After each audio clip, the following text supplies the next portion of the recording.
What's up, everybody? Welcome to the Stramboli. Butter is buttery. I hope everybody's having a good day. I hope things are going well for y'all. I really do.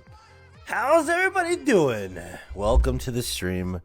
I hope my voice sounds okay. I was watching the other stream and I couldn't really hear myself. So I just changed the position of the microphone. So hopefully things work out better this run. To be honest with you. What's up, Mia? How's it going, Emery? How's it going, Neil? Patrick? How's everybody doing? Welcome to the stream. So this is a tutorial run.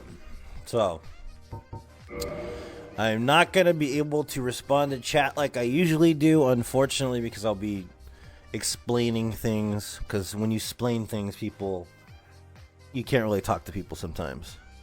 So I'm going to explain things. There are two routes we can go here. We can go. Well, there's actually a lot of routes. This is the disclaimer in the beginning. This is the thing about it. What's up, Winston? What's up, Steve? Okay, so what's up, Otto? How's it going, man? Okay, Cameron. Okay, so like I said, I'm gonna explain this stuff like I did on my last tutorial run, but. There are multiple routes for a playthrough of Dark Souls in general. There's no wrong or right way to do it. There's just the way that you want to accomplish whatever it is that you're going to accomplish. So like I said, there's no right or wrong way to play Dark Souls. There's no right or wrong way to accomplish a no death run. It just depends on the amount of forethought that you're going to put into it and what route you're going to go based on the weapons you're going to choose and how you're going to specifically play the game. So that being said, what I'm going to do with this character is I'm going to go, I could go strength, which would make sense to some extent, or I could go dex, but there are two weapons that will carry you through the whole game that are readily available that are both.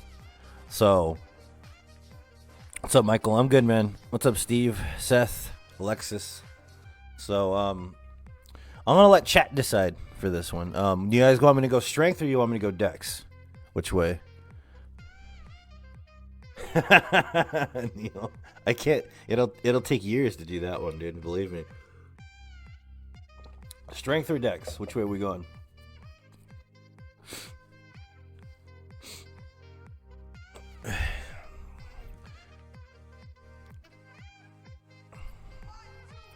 Dex.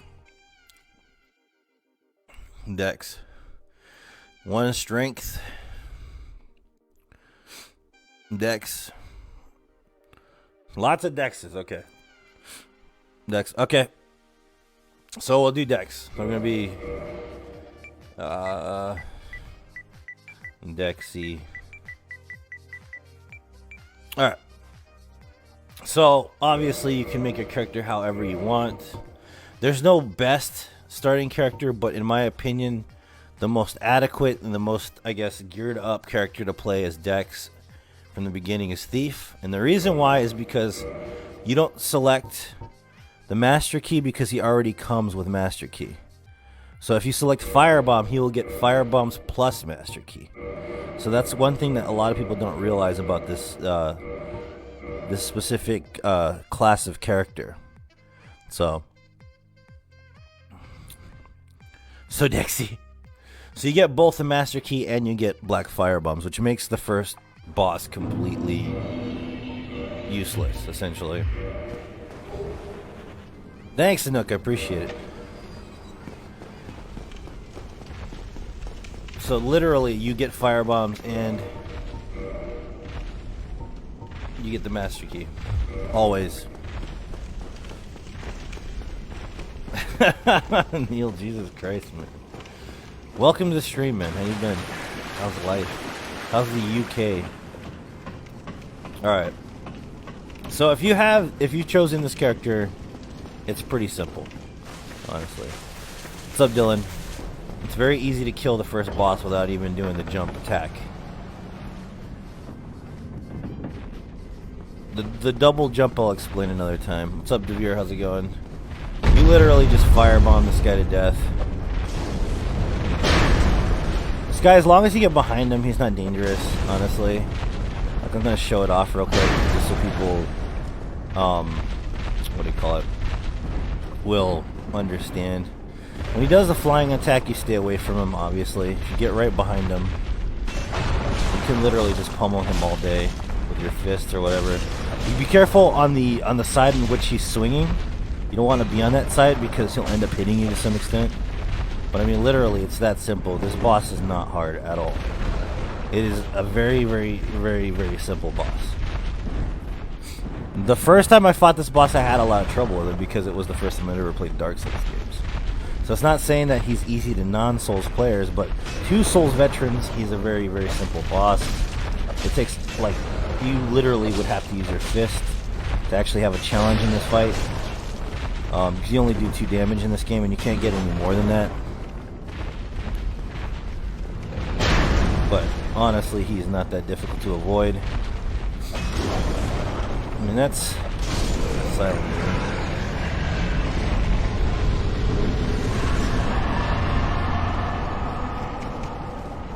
Oh no, I understand, Brett. Have a good one. I didn't mean to touch that. You don't need to touch that bonfire. If you want to, go ahead, but I don't care about it.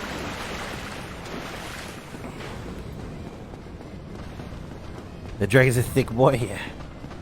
So we get our first weapon, which, if you choose this class, is going to be Bandit Dagger. Which is actually not as bad as people would think. You can kill all those people if you want. It's really a preference thing. Preferred method. Time save or whatnot. And there's 2 ways of doing this with the boulder. You want to lure it out, you can stand right here and then run in. Or you can run like I do right here and jump off. And then wait for it to attack. Here, obviously. You can talk to this guy since everybody loves Oscar for some reason. I'm sick of hearing his shit, honestly. And thank you.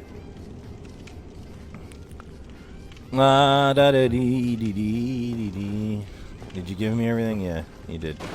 Once he gives you everything, I know a lot of you guys have played this game, and I'm sorry if I'm going through it like you guys haven't, but thanks, Adam, I appreciate it. You literally can kill everybody in here if you want to, if you choose to. It's really up to you. It's not really a big deal to kill these guys, honestly. They're not that difficult to kill. So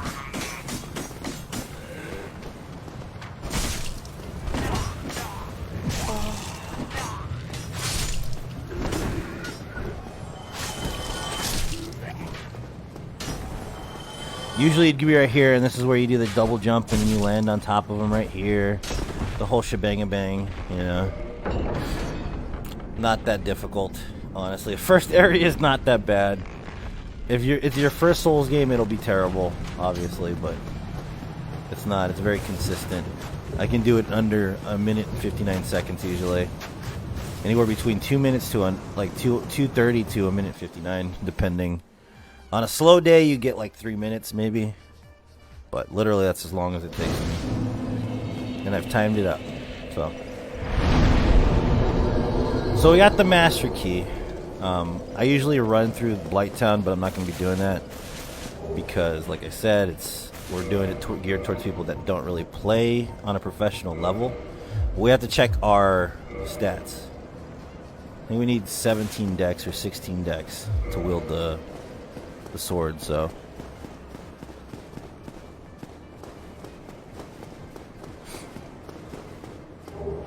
He enjoys the pain, yeah, right? Oh, alright. So you want to grab these fire bombs just in case.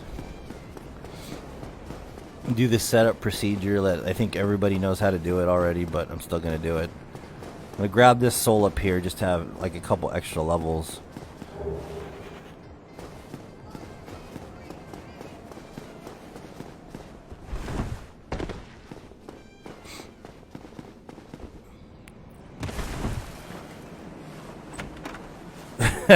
You know, it might be. Grab the homeward bones. Everything in here is pretty much, I mean, if you want it, you can grab it. There's like a cleric's chime and all that stuff, but I find it kind of useless. All this stuff in here, I find it kind of useless. But if you want it, grab it. I'm gonna grab some souls real quick.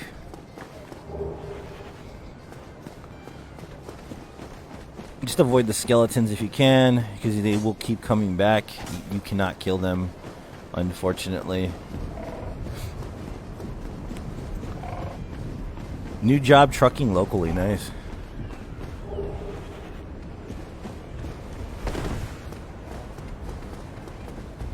Good. Congratulations. Thank you so much, Daryl. Alright, so we need 16 decks. So we got these souls right here usually will be enough, I think.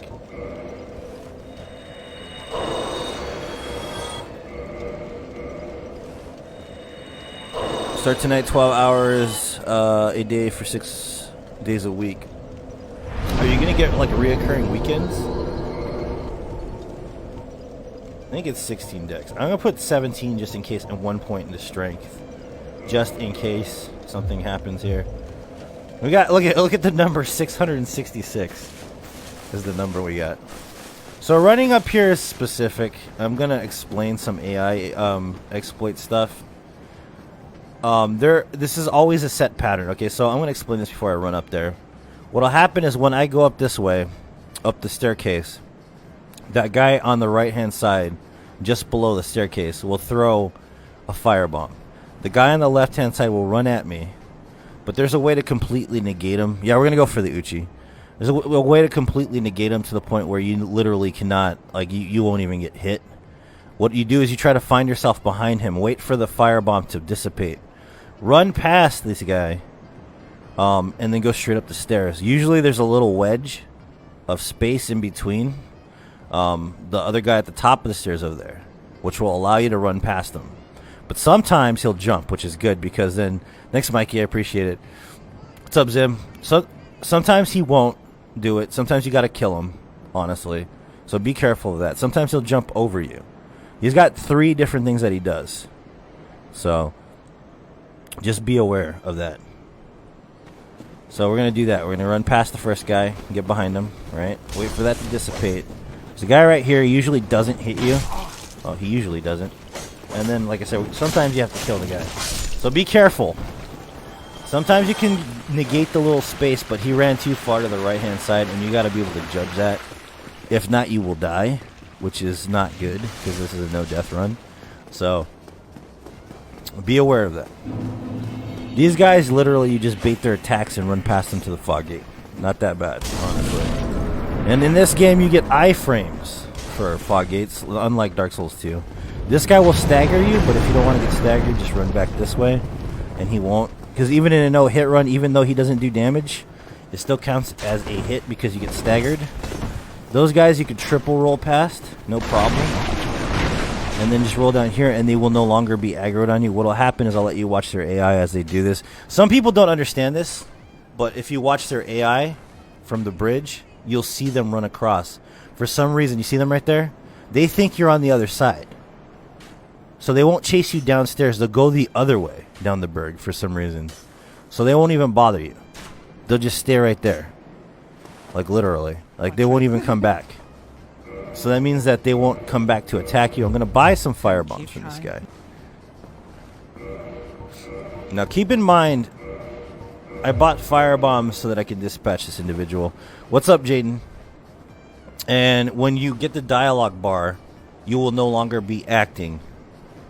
So you have to negate the dialogue bar before you continue to fight him. So be aware of this because he can kill you in that spot. So just make sure that you speed through the dialogue after you hit him.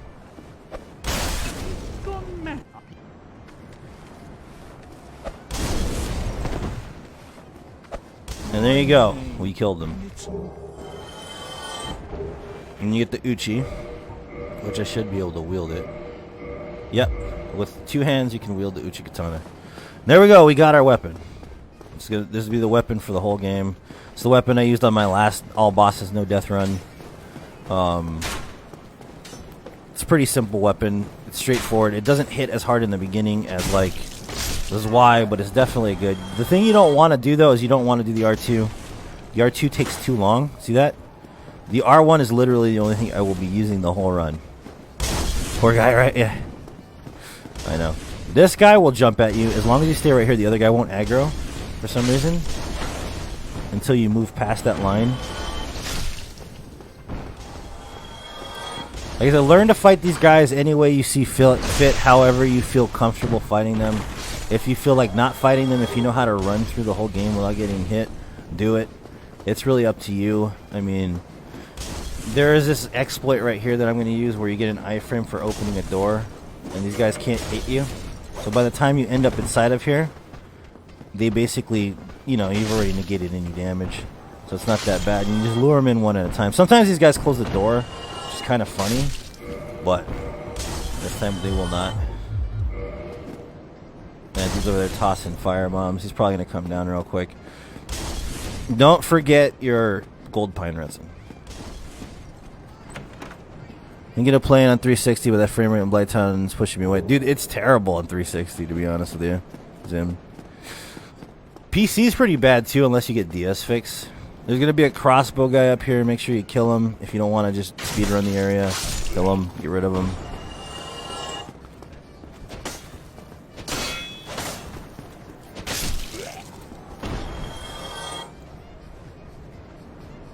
I thought somebody did something, but I guess not. Alright, so there's two guys here. Alright.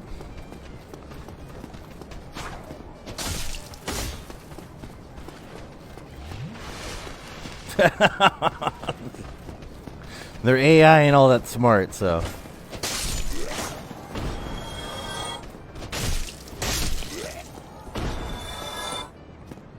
Alright, there's the Black Knight down there. If you want to fight him, fight him. It's really up to you. If you're good with them, then cool. Honestly, I'm pretty okay with them, but I'd rather use a shield to fight him with, to be honest with you. Unless I had this Y-hander, then I just stagger him to death, but...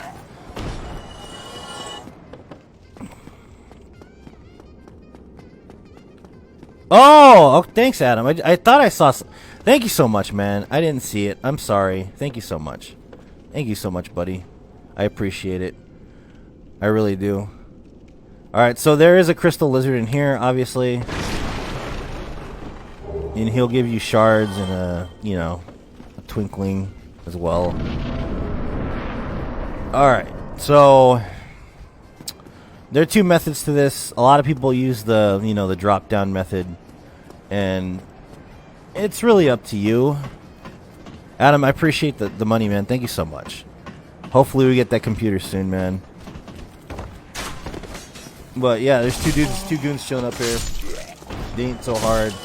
Kill them beforehand if you want.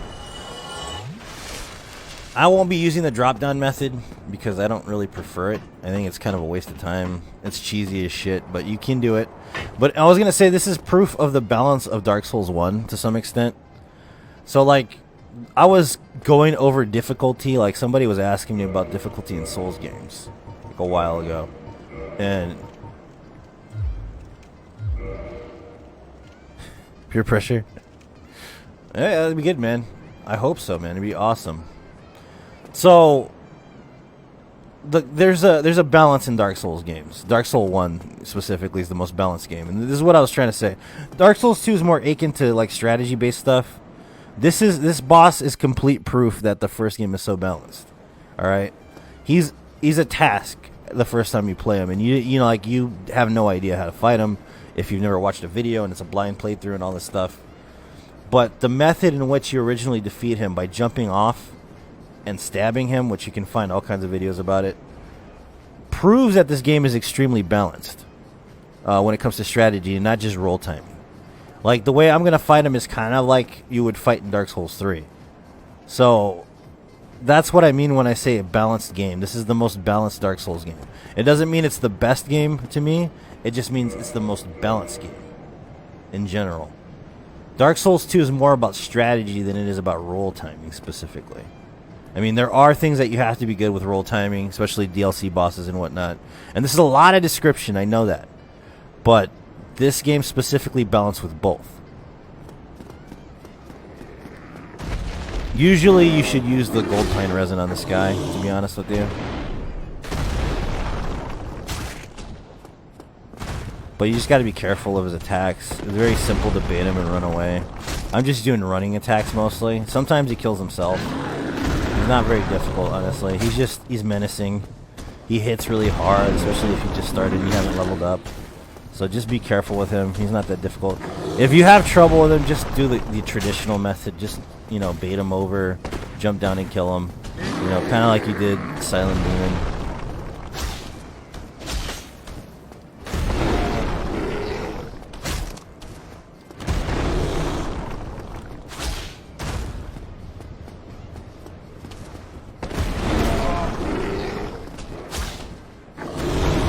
careful of that attack.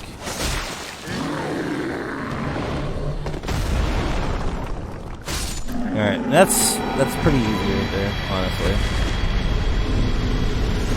Pretty easy. There's two routes to the blacksmith. The one I usually take is right here, where you run past the dragon. What's up, Gerald? How's it going? Neil. I usually run past the dragon. But I'm not going to show that route because some people will have inconsistencies with the AI, not understand where to stand. It's kind of difficult, so I'm going to go the other way, which is the back way, since we got the master keys, which is a lot safer. So we're going to go that way first.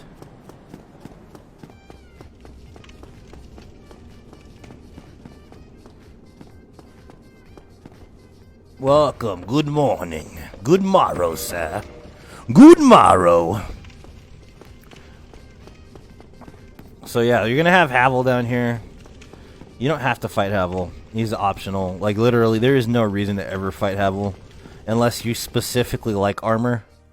But in this run, we probably will not have the ability to, like, wear some very fucking thick armor. So, you're going to bait him, honestly. Just bait him to the point where he's, like, kite him around to where he's, like, right here. And then just jump off the stairs because it takes him 3 seconds exactly to figure out what happened. And then do it again down here. So he can't catch up and there's enough distance, and open the door. And make sure he's not behind you because he will one-shot kill you. So be careful.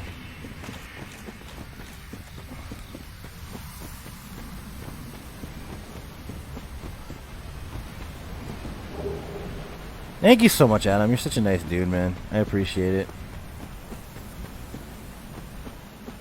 Thank you so much.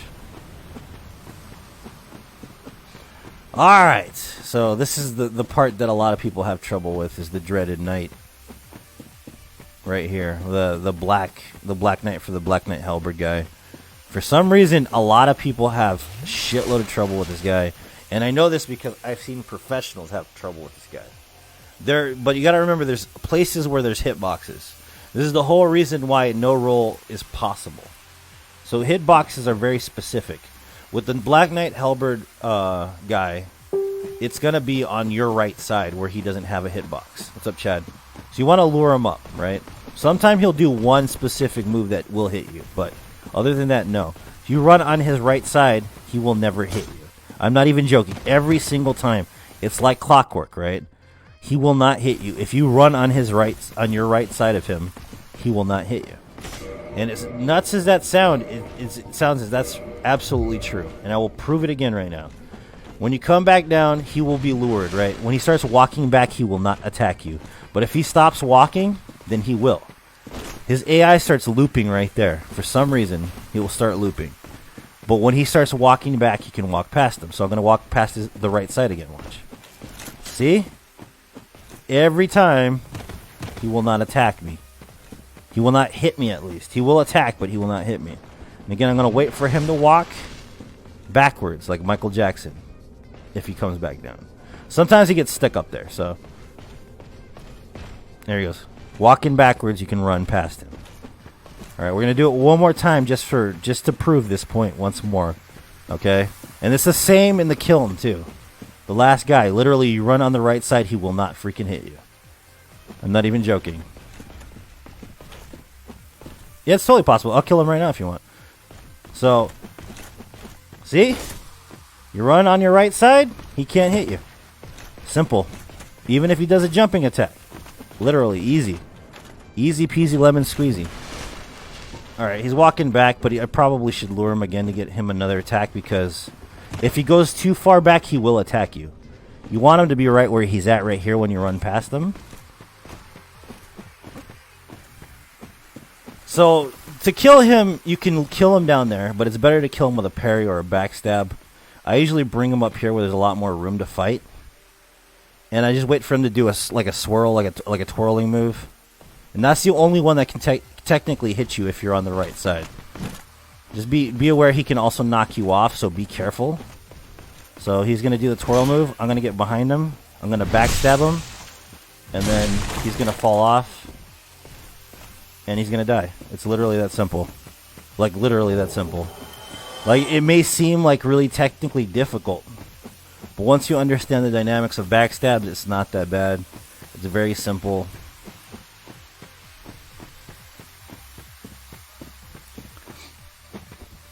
And then, of course, grab this bow. You're going to need it for a bit of chaos.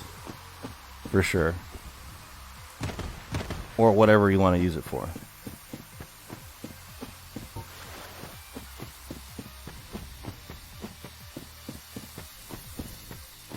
Another crystal lizard right here.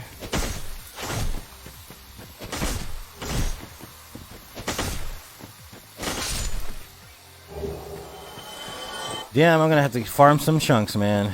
Well, whatever. No, I would say, like, enough, but not completely, Chad. I mean, there's still more I can learn. There's always more I can learn, honestly.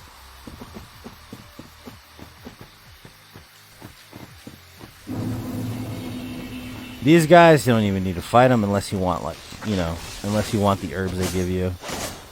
And go ahead and fight them. I don't really see the point of fighting them, but I mean, if you want to do it, then do it. They give you anything. Which, yeah, he gave me purple moss clump, which is really good, honestly. Of course, this guy up here, the Titanite Demon, some people are afraid of him. If you run far right or far left, he won't hit you. You can even run right up in his face, and he won't do anything. Just got to be careful, because sometimes he'll jump when you're running backwards. Back through here, so you gotta watch out for that specifically, but other than that, it's not bad, to be honest with you. I'm gonna pop a soul. I don't think we have enough to upgrade the weapon. We might have enough for 9. I don't think we have enough to upgrade it to plus 5. No, we have enough for 8. So let's buy 9 and let's reinforce it, and let's buy 8. Sorry. Alright, so we're going to need one more. And there's a dude that has one more up here. This shield right here is a really good shield. It's called the Crest Shield. Grass Crest Shield. It replenishes your stamina. So it makes it faster stamina regeneration. That's why I love this shield. I hardly ever use it to block, really. But I just use it for my stamina regen, mostly. So you got to kill all these dudes out here. Obviously.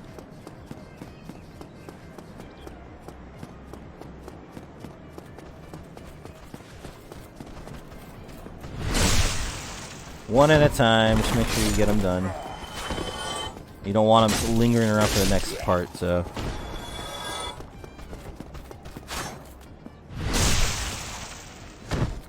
Alright, and then go kill the tower shield, which is not the... I don't even know if you call him... What is he? Bardic Knight? If you run to your right side, he can't hit you. Watch for his shield. Roll time it if you have to. But if you get right behind him, you will hit him. No problem. He's very easy to kill. He's not that hard. Don't stand in front of him. Don't fight him head on. It's a bad idea. And then, of course, Firekeeper Soul. And now you have 1,000 plus the one that you were missing in the first place. So you're going to be able to fully upgrade your weapon to plus 5. Which you want to have plus 5 if you're doing a no-death run and you're going to fight gargoyles, because if not, it's going to be significantly more difficult. It's not impossible. It's just more difficult to some extent. And there are multiple ways to run up to gargoyles. There's not just one. There's like 5 or 6 different ways to do it. So...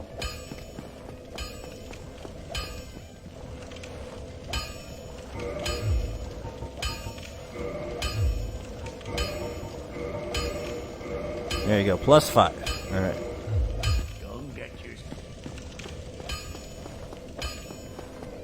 Alrighty, baby. Alright, so I'm going to show you the first method, which is the speedrun method. And then I'll show you a more slow, methodical approach to running up to gargoyles. The AI is very specific in here, but since I killed these guys... What's up, Joshua? It won't be so hectic, to be honest with you. But there's a very specific manner of doing this. In the old days, you used to use the Bardic Knight to activate RTSR right here. You'd have to backstep as he hits you so that he basically activates it. And then you'd run straight up. So there's a guy on the stairs right here. And there's about what? 8 hollows in that room with this guy right here who basically buffs them to do extra damage. Anyway, Winston. James, you have to watch this from start. Yeah, that's fine, man. So basically what it is that the first guy, this is the speedrun strategy. You're going to put your shield up, run against the wall, so you can lure him away from the center part. You'll let him hit your shield so that he backs off. As you run through this hallway right here, there are going to be 2 hollows directly on your left-hand side. Okay? You want to block both their attacks. Then the guy on the opening over here is going to move out of the way, and you want to run past them, and then you want to run up the stairs. So now I'm going to show you it in real time. This is the speedrun strat. So now I'm running against the wall, blocking the shield, running past. I'm going to go to the hallway. I'm going to wait for the 2 shots. So I'm going to wait here, get shot, 1, 2. Wait for that dude to run past the hallway, run past him, and go up the ladder. This is the speedrun strategy, and this is very consistent. The AI is very consistent for this. And now I'm going to show you the other way, which is a more methodical, serious, like time-consuming approach. Real quick.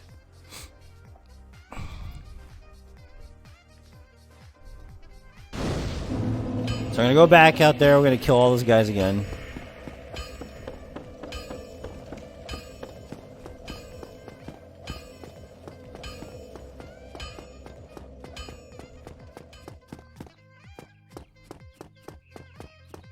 Just to make this more methodical for people that aren't comfortable with the AI manipulation stuff yet.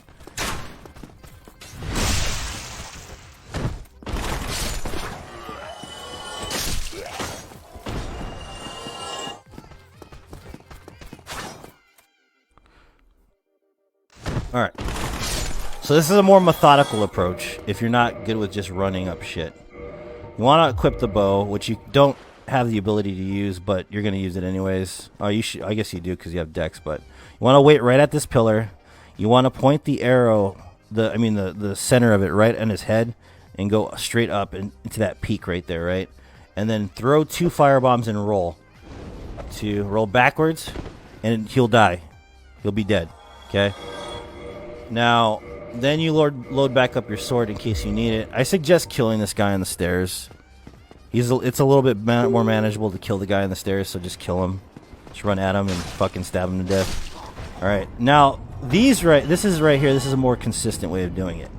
Like, for those people that don't want to manipulate AI. Run in here like this, wait for the guys to get collected in the doorway, and just start lobbing fucking firebombs, dude. Honestly, just start lobbing firebombs, and they literally will just keep walking towards the fire, and just wait, literally, till all of them are dead. And then it's clear. This is the second more methodical way of doing this. Look at all these dead bodies just floating around. This is very methodical. This is a more methodical pattern of doing it. There's really no limit to how you do it. You can do it any way you see fit. This is the 2 ways that I choose to do the area to figure it out, to kind of like get through without dying. So when you come in here, you are going to want to use gold pine resin. There's definitely no doubt about it. But the main gargoyle, the first one, always does the same 2 attacks. Either he'll swing his halberd side to side, or he'll go straight down. What you want to do is you always want to align your body with his so that you get behind him right away and get the tail instantly. You don't want to lock on, because then you're gonna be stuck in his attack pattern, and that's why I don't really lock on in this boss fight. Sometimes it goes awry when he does the swinging from side to side, but if he does the up and down, we get good RNG and we go straight for the tail. So I'm going to show this in action now.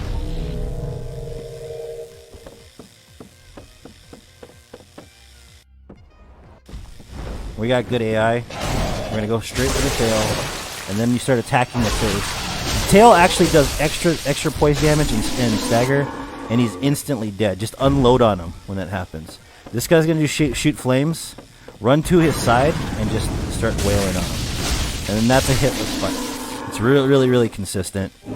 Honestly, if you go straight to the right side and get straight to his tail, it makes it so much better. If you lock onto him, it becomes problematic. It is very, very simple. It's a very simple concept for a fight.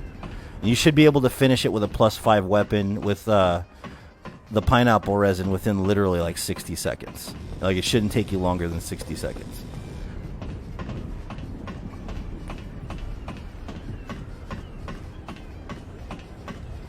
So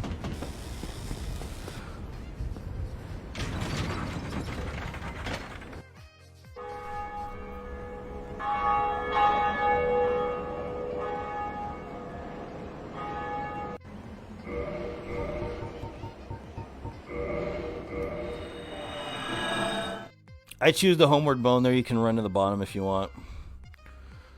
And Lotric, we have to get rid of him.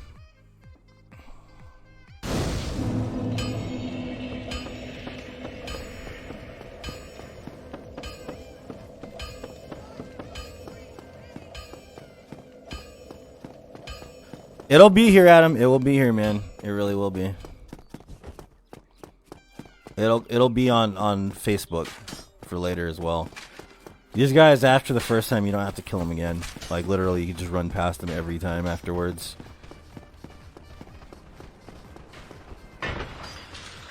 And if you choose to level, honestly, I would just suggest Dex or Vitality. You really don't need anything else, to be honest with you. In the rest of the run. Literally, all you need is upgrade materials and Dex. And health. That's pretty much it. It's like not even that bad, really. If you want to level endurance, go ahead. Some people do. I like having base endurance. It's just something that keeps me honest. I enjoy having base endurance most of my characters. What's up, Dustin? Because it keeps me like on like a specific mode of clock. I don't know if that makes sense to you. How to do things. So I'm gonna raise this to 20 and then put the rest in vitality.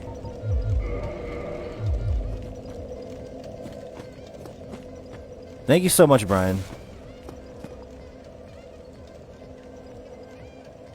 No, all right, Neil. It's like literally it blew my mind too, man. Thanks, Brian, for that, man. It blew my mind too. So this guy, I mean, you can fight him, but it's easier just to kick him off. It really is. Just fucking kick him off. There's no point in trying to kill him.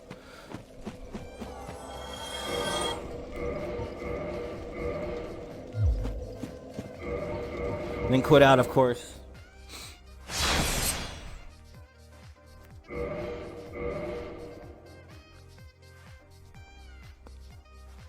And get your ring.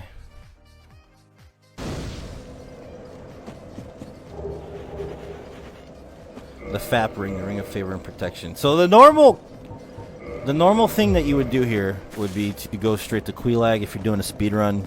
We're not speed running, so what I like to do is keep it safe to some extent, and I like to get the Ring of Fog super early.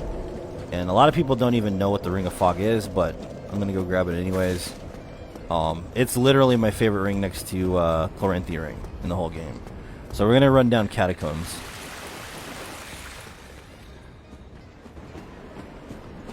So you have to avoid skeletons, obviously. Don't mess with the skeletons. It's a waste of time, really. It really is. Honestly, if you're trying to do this level of intensity when it comes to a challenge run, there should be no point for you fighting everything in the game. I'm just being honest with you. Like, most guys that do what I do not fight everything in the game, and it's a waste of time to some extent. So if you hold up your shield, the skeletons react a certain way. So I'm going to hold up my shield, and he's going to either jump. If he jumps good, you don't have to roll, but watch out because he will try to slice you in the back sometimes. There's a skeleton right here too. 1, 2, 3 rolls there. When you come down here, keep it to the left side. You want to hurry to the switch. So we're going to go to the switch. Iframe. Once you get the switch, you get an iframe and the guy can't shoot you. So that's one thing that's good right there. Be careful because if you don't pump vitality, you might die here. If you stay to the left, they won't attack. You come in this way, you want to hold your shield up so that they ping off of it. If they don't, just run past. And then just make it to this little ground hub right here. This little area. They can't hit you here. They won't come after you here. They'll just jump off. Their AI is that stupid, like literally. Like, they'll keep attacking those barrels right there for some fucking reason. I don't know why they do it, but it's legitimate. I can stand here all day long and no one will hit me. It's a safe spot. It's like in Orlando, it's the same thing. There's this weird spot where like the gargoyles won't hit you. It's for some reason. But it's like it's the same reason why those guys were running down the Burg. Because they don't understand like the dynamics of the map for some reason. See, like he just killed himself. See what I mean? Like it's just kind of pointless. But there's a drop directly down, so be careful. That's where we're going. Roll when you hit the ground because there's also an exploding head right there. And you don't want him to explode and kill you. Gonna drop down one more time right here. Next to the summon sign. If there's a dude right here, I suggest just blocking and let him fall off. There's really no point in killing him because he's gonna come back to life anyways.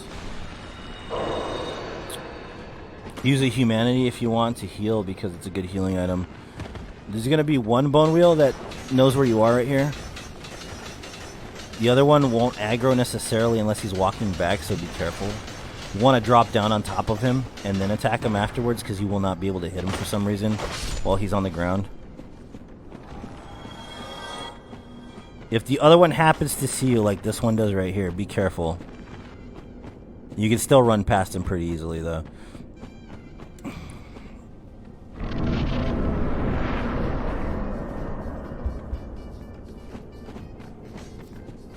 Alright, so this boss is not difficult, but if you have low damage, he can be a pain in the ass, especially in the second phase, so be careful. This boss actually has 2 phases, believe it or not. The second phase, if you don't have high damage, you will die. I'm not even joking, he will kick the shit out of you. So he's going to summon phantoms, but if your damage is high enough like mine is, be careful either way. I'd kill the guy in the back, to be honest with you, just to be safe. And just approach the main guy here.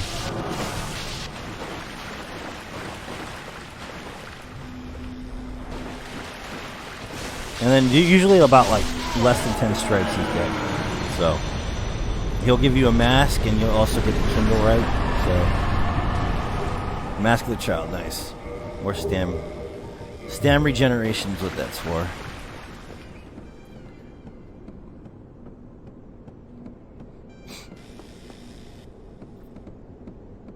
There's a hidden soul over here, soul item. Most people forget about, don't even know about. If you run up this way. A lot of people don't like this area without light, which is fine, but if you're doing this level of stuff, you probably should get comfortable. This is the way back through, by the way. If you find yourself in the Tomb of Giants and you can't get back down to Catacombs, this is the way through. Like, literally, that'll lead you right back to where we came from, where the bone wheels are.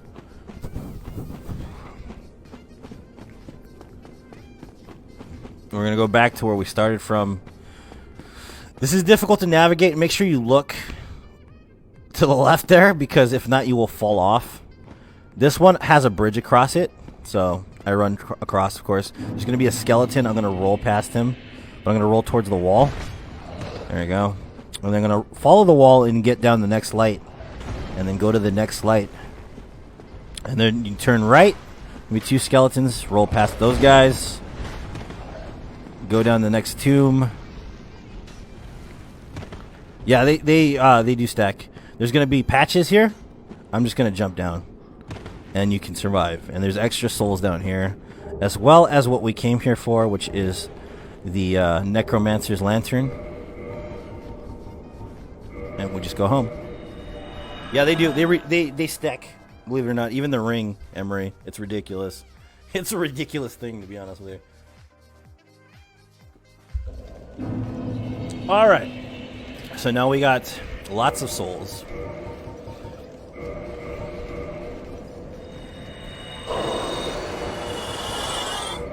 Let's pop them up.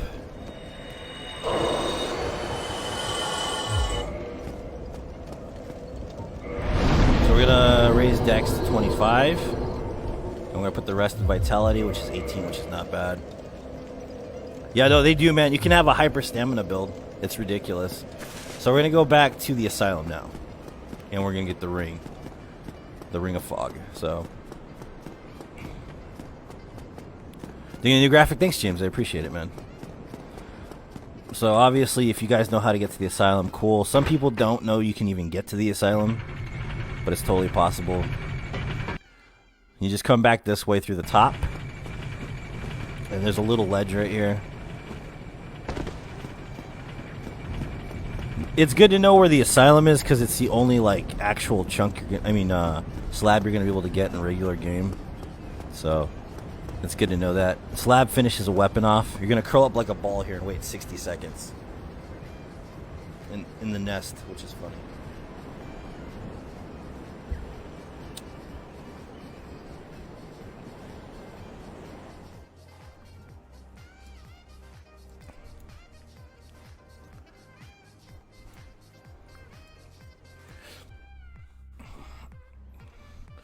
All right, so then the bird brings you back. Bird bring you back to the Asylum. So now we're here in Northern Undead Asylum. You go to the bird's nest, which is right here. Be careful. Sometimes one of the hollows will see you, so be careful as well, because he'll knock you straight off. I'm going to drop the lantern in. And you're going to quit out.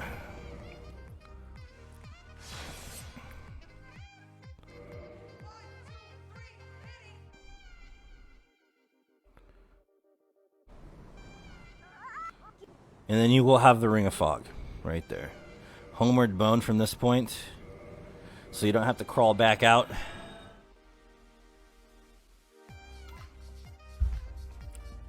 And you will end up back in Firelink Shrine. Now we're going to go do the jump. We're going to do the Burg skip.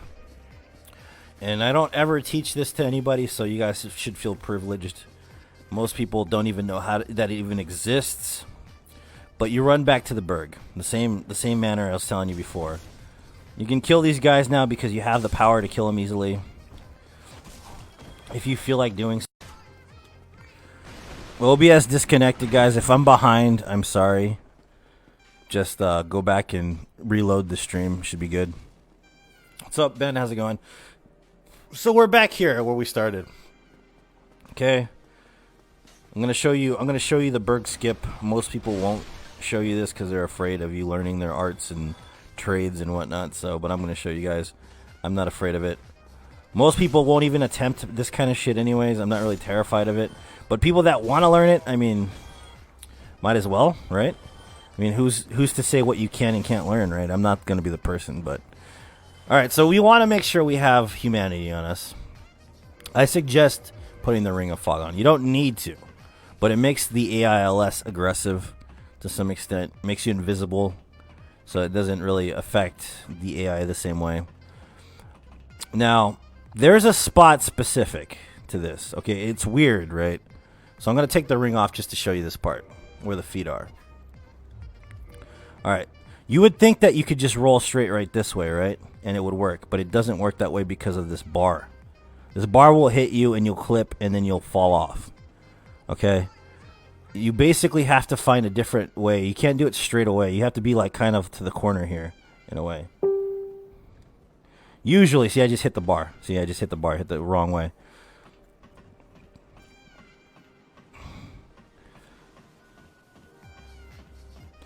This is why this is a tutorial, guys. Alright, so I'm going to try it again.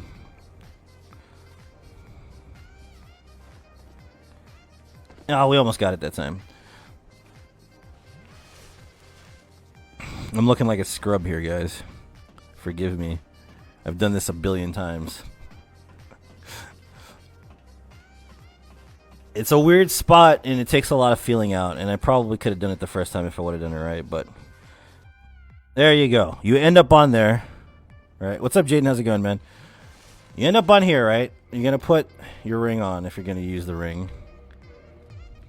You're going to run along the wall this way, and then do a direct jump down. What's up, Edisel? How's it going? So, run here, and then jump directly off. If you're wearing the Ring of Fog, the dog won't see you, okay? Which is a good thing, to be honest with you. Because then he won't just instantly fucking pounce on you. Alright. He's going to come up when you walk up to him, which is fine. You want to kill this guy. You don't want him to be around. He's a bad dude. If you want to go that way, you can. It's totally possible. You can literally lure that dog out if you want to kill it and all this other crap. You can kill people through doors. Like, it's totally possible to kill them through doors. See, like, I just killed that guy. Just, it depends on what you're doing and how you're doing it. If you want to get the guy that's like, what is it, the sorcerer guy up there, you can get Griggs if you want. It's really up to you. This dog right here will not see me unless I remove the ring, and you want this dog to see you because he will block your path if you try to run through. So you want this dog to come and aggro on you. And I'm going to take the ring off just for right now, just so that he sees me. If you don't do that, you will get totally screwed. I'm not even lying to you. You will fucking die here. It's a total thing that will happen. So I'm going to put the ring back on. And I'm going to load my bow up. You don't have to do it this way. This is just the way I do it for safety. Basically, you can destroy things through the door, like I said. This guy's hitbox, I'm pretty sure, is like right here. It's just off the right-hand corner of the top of the door there. I'm pretty sure. And literally, you just lob 2 and he dies. Like, it's that simple.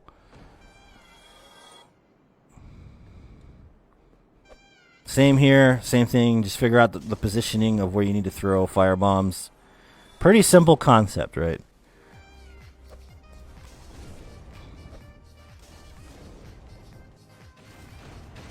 Cheese the police for so long, right? 40 years. This guy right here, you can kill him in any way you see fit. Honestly, it's not that bad. It's really up to you. Now, I'll show you 2 methods of dispatching the Capra demon. Oops. Alright. Alright, there are 2 methods of dispatching the Capra demon. If you're going to use the ring, cool. If not, then whatever. But basically, this is how this works. And a lot of people fuck this up to some extent. I got the black fire bombs just to prove a point here. So you're going to stand right next to this wall. And the thing is, the closer you stand to the wall, the least you move. Like, you move a lot less. And you can throw more bombs. I never found that to work for me.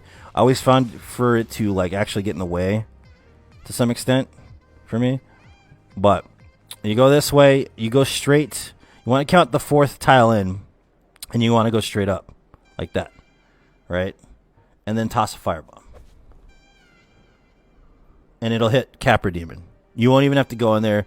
You can throw poo pies at him. You can do whatever the hell you want as long as you basically will just kill him anyway. So that's the way to do that cheese specifically. And I'm not going to do that cheese. But there is another cheese. It's not really a cheese. It's more like an exploit.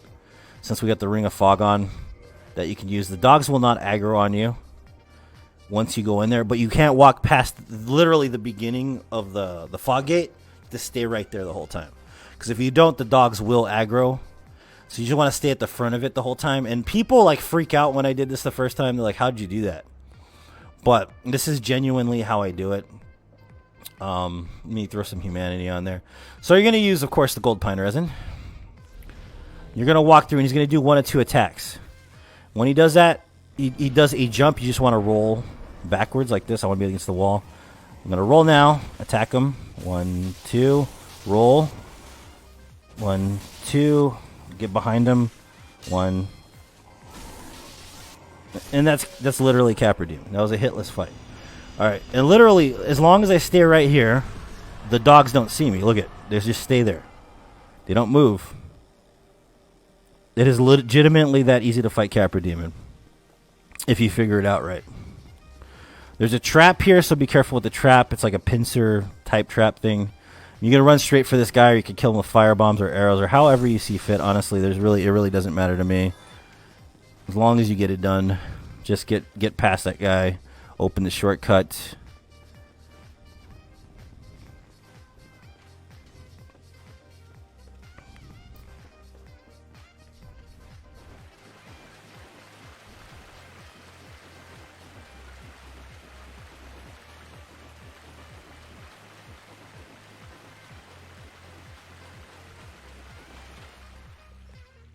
Alright, so we got the shortcut.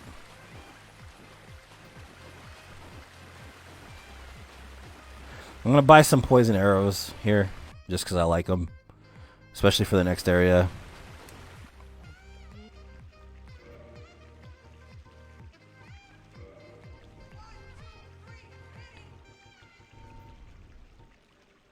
I don't think I'll need more than 53.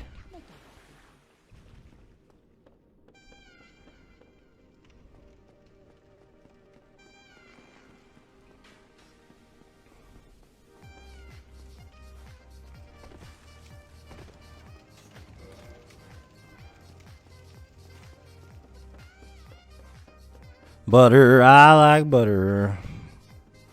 So there's a dude down here. There's a dude straight ahead. Be careful. Kill the guy right here if you're using the ring. Because other than that, he becomes a pain in the ass. You can speed run down to do the drop that I do. But if you don't want to, you want to take your time, kill these dudes up. Don't worry about it too much.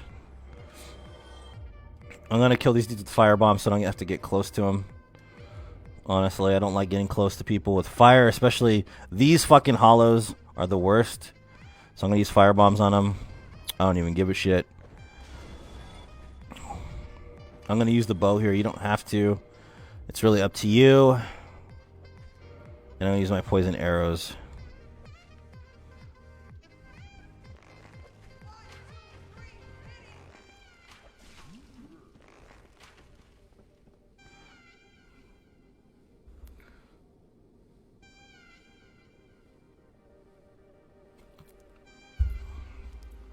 And literally, he will just stand there and be poisoned. I mean, but you can shoot him to accommodate the damage, of course. Why not, right? And he'll be literally lured by the arrows the whole time. He won't do anything. He'll just sit there like a dumbass and take it.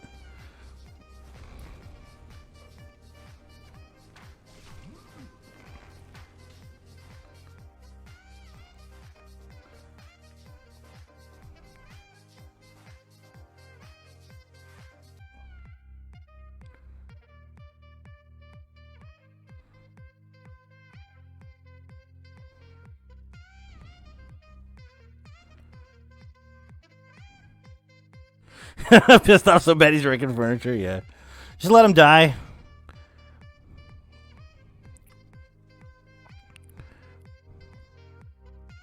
But you have another options. That's not a bad idea, Edisol. But I'm probably only going to do one of these tutorials in this game. I'm just being honest. I don't have time since I'm challenge running a lot. So the skip is right here. This is the skip. Directly lead down the stairs. You got to jump at the last second. Without having to fight all those other people, that's literally the skip. It's very easy to manage. Just be careful, because if the butcher's down here, you might have to drop attack him. So be careful.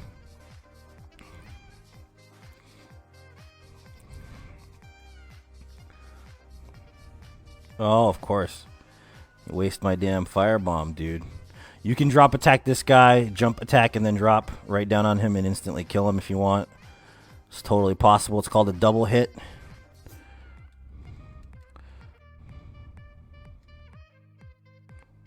I think we're out of firebombs. I only have one left. Yeah, that's fine.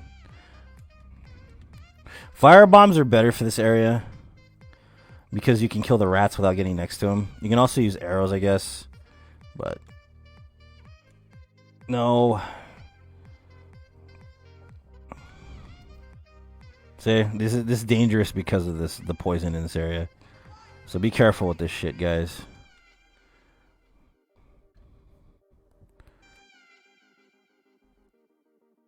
Yeah, I got a little one, man. Yeah. Jaden, how you doing, man? So if you throw this against the wall, you'll kill the other rat, usually. No, I fucked it up. Just kill him. Screw it. Justin, right? Get good. Alright. So run this way. You're going to see the sorcerer. Go kill the sorcerer, because if not, this boss fight's a lot worse. Gotta booby dooby doo. Let him come up to you. Sometimes he takes forever to do it, but make sure he sees you. He can't shoot you through the staircase. He's a dumbass. Make sure you're cautious, because he also buffed. So I mean, I suggest using your shield if you have one to some extent. Wait for him to attack. Stop it, man. Don't go out on the stairs, because those rats will come at you.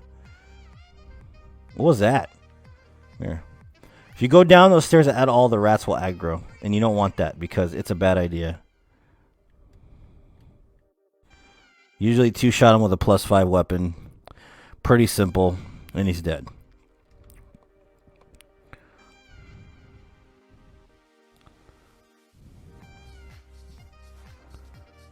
Pretty good. I got sick for Thanksgiving, Jaden, but I'm better now, man. I got the flu, stomach flu, which was pretty bad.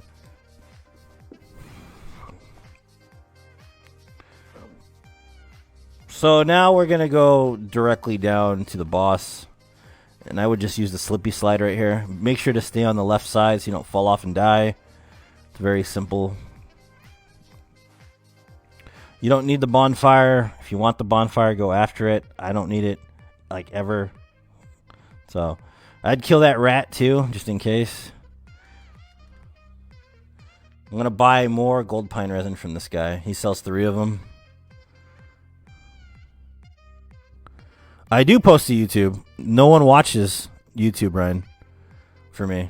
That's the thing. I don't understand YouTube. I have lots of videos on YouTube, but no one watches YouTube. I just don't stream to YouTube. So, I'm going to take the ring off. We don't need it. Alright, so this boss fight is very specific. You only want to hit him in the head. You want him to throw his head down. You want to attack his head like twice. 1, 2. You get extra damage from the head. Run away to his, like, whatever side you're going to go on the side of. Wait for him to do something again. This boss is easy to manipulate.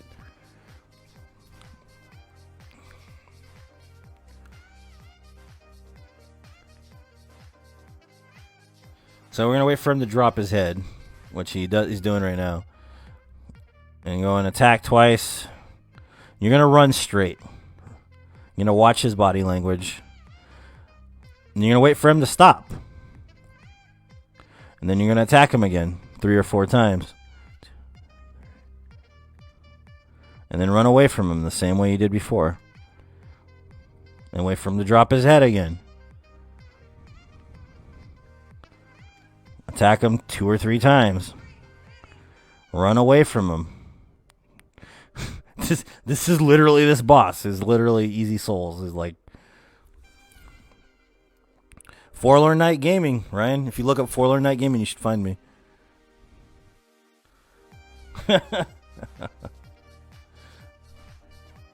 This is literally rinse and repeat. This is literally the same thing over and over again. Do the same thing. Run.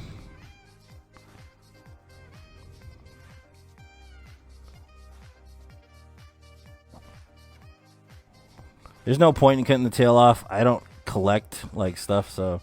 But I see why you'd want to do it. But on a no death run, I don't really see the point of doing it. All right, he jumps. Just run and then jump. Wait for his AI to reset. 1, 2, 3, and run away again. All right, it is disappointing AI. Yes.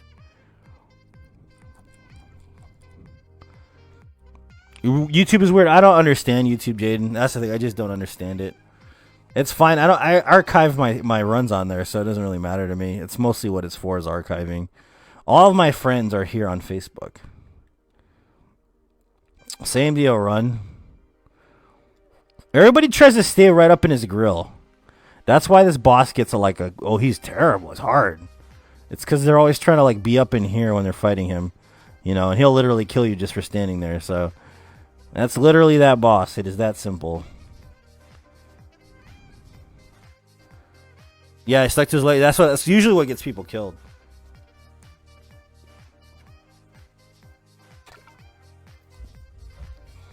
Alright. That's that boss. I'm going to pump Vitality. We're going to go kill Quilag now. And I'm going to explain Quilag as I go down there. Because I see some people doing some really fucking messy shit. I did the first time, Gene. I thought Gaping Dragon was hard. But then again, I played this in 2011, so I was one of the few, the proud, the noobs. Okay. Time for some action, baby.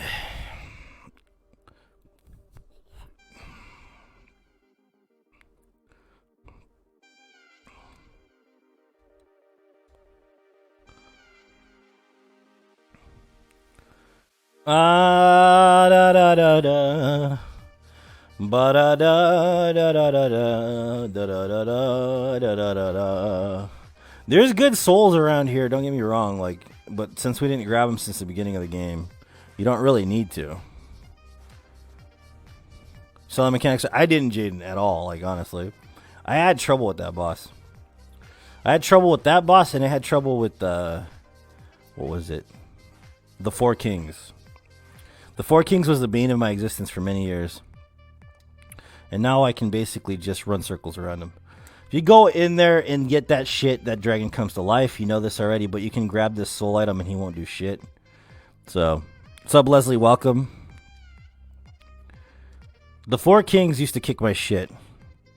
Don't die? Yeah, I know, right? It's simple. It's that simple.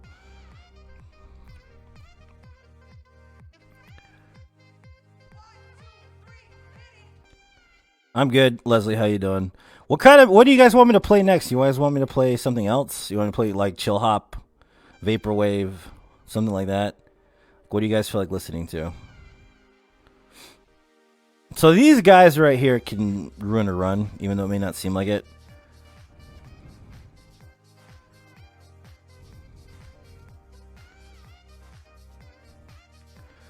But literally, you just wait for their timing and run past them. You can also roll their attacks as well. No, yeah, no, it was one of the most inconsistent fights for me, Jaden. Now at this point, shoegaze is good stuff. Eventually, Juan. Not yet, but soon. Next month, I'll probably do one.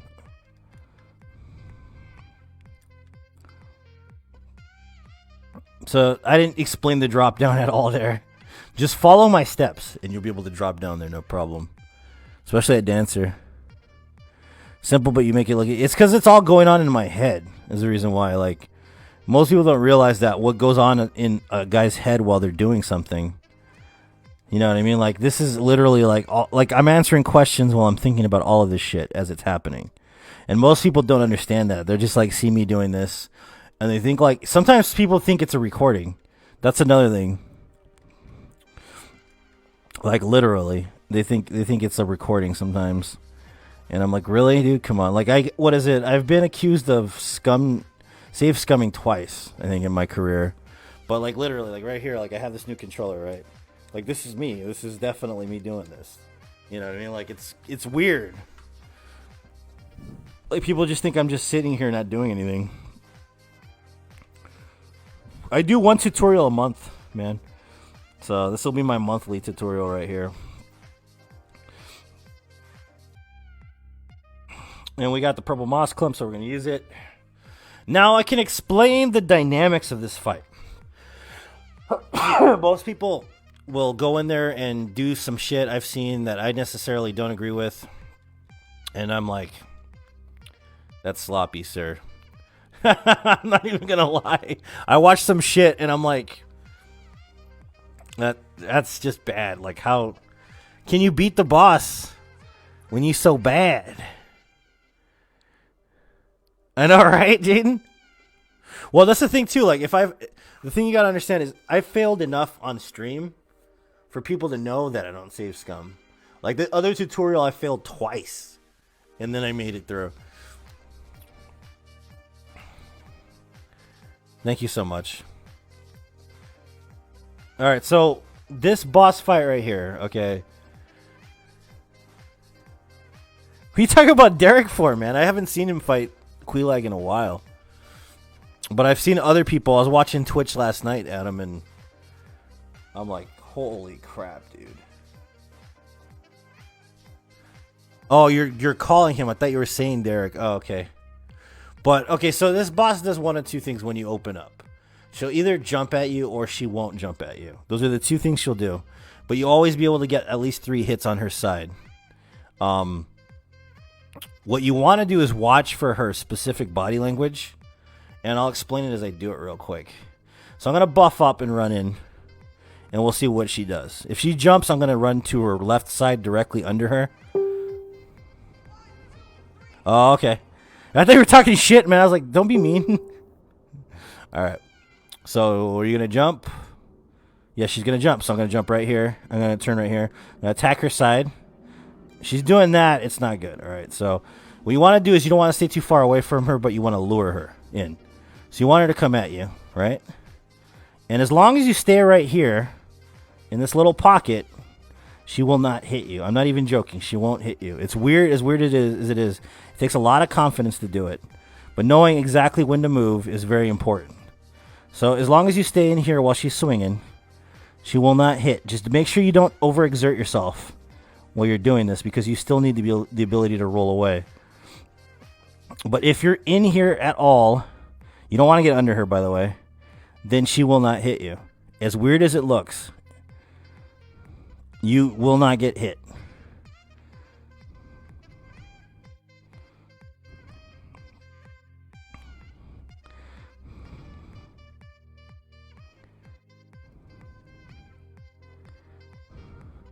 Not shit talking yet, right? If she spits, always move to the side. You get extra hits. Don't roll into her shit, honestly. It's not that bad to avoid. She does that, stay away, come and attack. The same shit. Simple boss fight, as long as you do it right. And it was hitless again. Watch for the explosion. That's one thing she didn't do, Jaden, was hunch her body forward. If she does hunch her body forward, usually she's going to do an explosion. So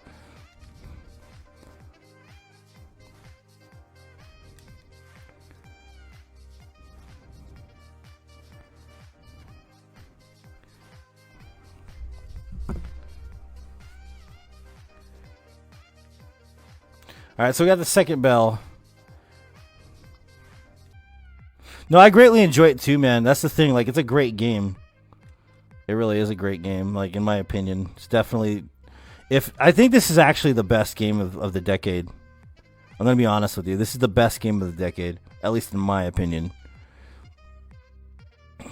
Like, it's because it's also the flagship. Like, if it wasn't the flagship, then yeah. But honestly, I think this is the best game of the decade. All right, so now I'm going to show you the cheese. The ceaseless cheese.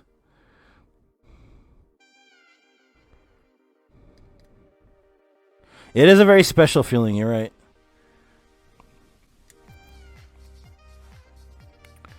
All right, this is very specific. It takes a lot of thought to understand this, but there are dynamics to this specific fight that aren't really there, that you can't see. They're like behind the curtain, kind of. They're like inside the AI, like that you gotta kind of like just figure it out. Well, I'm saying that's part of a series, Adam. I'm saying that this was the flagship. Bloodborne, in my opinion, is my second favorite From Software game. My favorite From Software, my favorite Soulsborne game is Dark Souls 2, and then it's Bloodborne, and then it's Dark Souls 1. But I'm saying for the time period it came out in, and for the fact that it's the flagship. Just run from him? No, that's the thing. There is a specific way to run from him. That's the thing. There's a specific way to run from him. Because he does these long winds-ups. You see these long arms? He'll do this long wind-up, and then he'll smack, right? But if you don't wait at the right spot, he will hit you and kill you while you're right over there in that area. So you have to make sure you wait for him to attack first. So I'm going to grab these because it's going to aggro him. And I'm going to spend time here. 1, 2. And then I'm going to run. Now.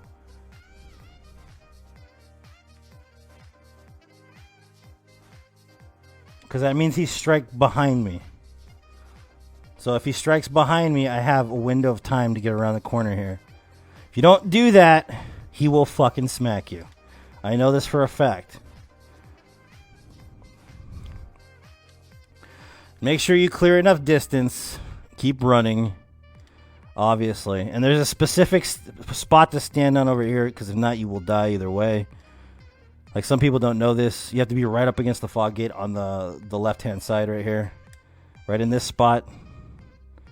When he jumps. And you will do no damage to you. And then just attack his hand until he falls off.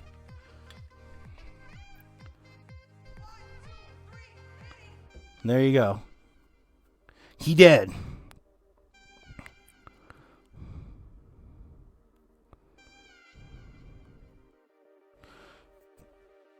Yes, that's how I feel, Adam, yeah.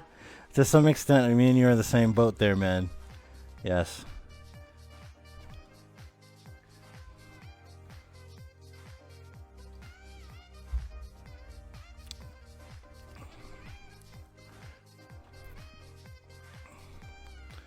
Alright, so we got all that done. Alright, now we're going to do Sin's Fortress. Because we got the large ember, and now we need to upgrade our weapon for ONS. The main goal...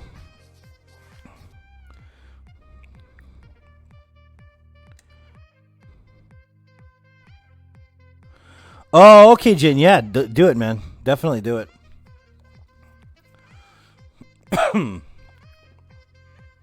I was scared. Yeah, man. Definitely. Yeah, right. I know. Why are you jumping at me? So, okay. So, Sin's Fortress is consistent. It's one of the most consistent places in the whole game for no death or speedrun or whatever you want to do. It's pretty consistent. No hit, though, is a little less consistent, but other than that, it's pretty consistent. There's only like one thing that can kill you, technically, that you have to watch out for. So, we have 40 grand on us. We haven't spent any of it. We can technically spend a bunch of it, because we have the Solo Quilag and the Solo Proud Knight. And we're going to get about 15,000 up there, plus we're going to get some, what do you call it? Some large Titanite shards. So we are going to pump some stuff. I'll pump Vitality to almost 30 there. So we have enough to get the large shards. So I'm going to run through, and I'm going to explain it as I'm running through. Or, you know what? I'll stop in certain spots because it's a little difficult to talk. So the first part you come in through, there's going to be a trap on the first plate, which is going to cause like an arrow contraption to go off. You're going to run past it on the left-hand side and go straight up the main corridor through the stairs. As you do that, there's going to be a lot of like saw blades in the way. Avoid those, wait and be patient with them. And there's going to be a snake there on the other side of it. The snake, you can do one of two things. You can either run past them or you can backstab them. I usually backstab them. But this time I might just run past them. And then you're going to run again onto the left-hand side and then back up the stairs. You're going to be a sorcerer. Put up your shield. Roll past the blades and all that stuff. And there's going to be a chest there with a trap in front of it. So you set off the trap. You kill the snake. It sounds ridiculous. This sounds ridiculous. But this is totally consistent. And then you take the large shards. That's the first area part. So let's go ahead and do that now. So running past the trap now. All right. Running past the two snakes, which can kill you, so be careful sometimes. Wait for this crap right here. And there's a little bit of footing on the snake's right side when you go past them, so be careful. You can get around them if you hug them, because you're around the hitbox. You're going to be through that blade. There's going to be a sorcerer right here. Be careful. Hold your shield up and wait for him. It's fine if you roll through. You can roll through. Get behind him. Set off the pressure plate to kill him. Okay. Grab the two stones in here. All right. And now the second part. It's the boulder area. So this is going to be pretty interesting because what you do is you basically roll up the left side when the boulders are coming down and then go directly left again and then jump down. You can do a boulder skip. It's totally possible. I just don't do it. I'm just going to show you how to do it real quick. Wait for the snake. Wait for the boulder. Run left.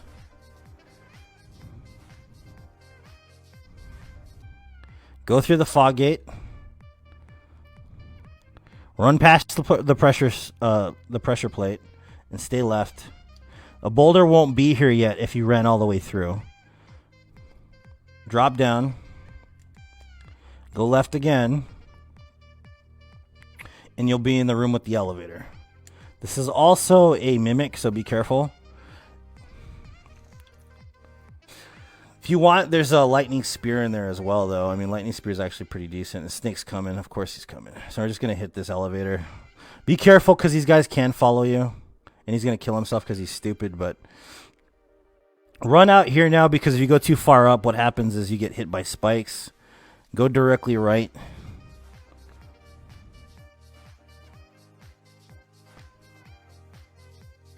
This is consistent right here. Hold your shield up and run past the arrows. Don't forget to open the chest yet. Alright, so then we got these blades right here, and literally they're all synonymous with people dying because they don't know you're supposed to run past all of them at once. But once they hit the center, run past all of them. There's a snake at the stairs. You want to unequip your weapon and bitch slap him as you get up there. Oh.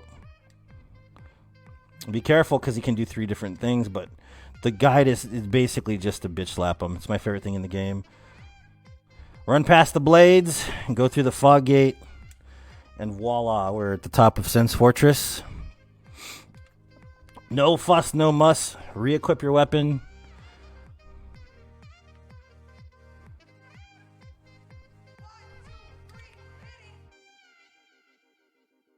There's lots of little nuances to teach there. There's a lot to learn, so be careful. Take your time. Pick it apart. Figure it out yourself. But it's very consistent. Very, very consistent area. It's like a clock or like a machine. It's one of my favorite areas in the game. Efficiency, yeah. Right. So there's going to be a dude with a crossbow here. We're going to take him out. So that he's not throwing fire bombs, gigantic fire bombs at us right now.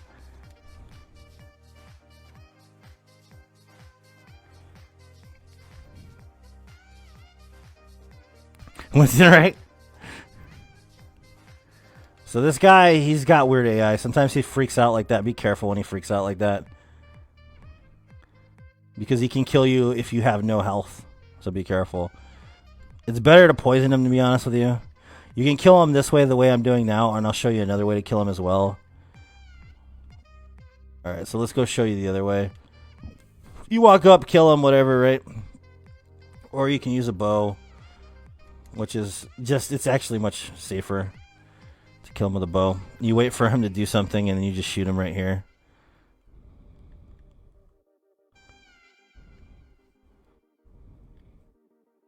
You can poison him. You can throw poop patties at him. You can do all kinds of different shit to him and literally do nothing.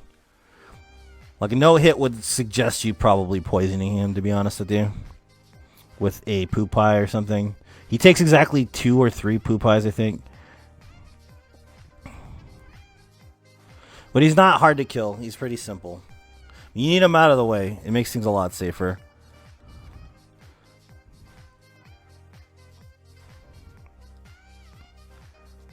Don't go through the fog gate yet. We're not fighting what's his face yet. The Iron Golem. The Iron Golem. So you're going to need these, obviously. That's why we came here. You need the large Titanite, which you got 2 of. You should have 5 by now. Or 6 at the most. So we got 6. We need 4 total. Shoot him in the nuts! Alright, so we got 10 grand on us. We're going to pop the Soliquilag. Should cost about 16,000 for the rest. If we're doing 5, I think it might be less now. But, so you're going to jump across to the merchant, the Crestfallen Merchant, which is way over here for some fucking reason.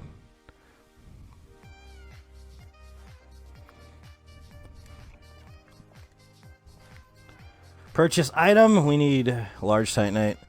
We need 4. Exactly. 16,000. I was absolutely correct. Wow. Alright, so go down the stairs here. Be careful, because if you fall off, you will die. This area is like that.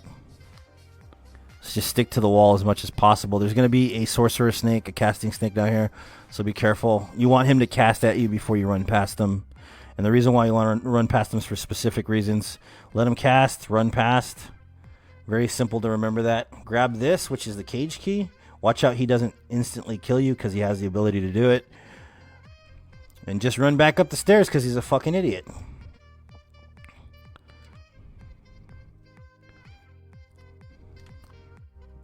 Shoot him in the nuts.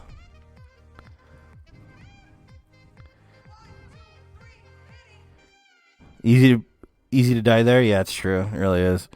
All right, so we're gonna do a jump across. Oops, and I missed. That happens. It's fine. It won't kill you. It looks like it'll kill you, but it won't. That's just a sniper crossbow. You don't need it. There's also these fucking Baldur Knights here. They're a shit house, honestly. You don't need to fight them because they leash back to where they came from.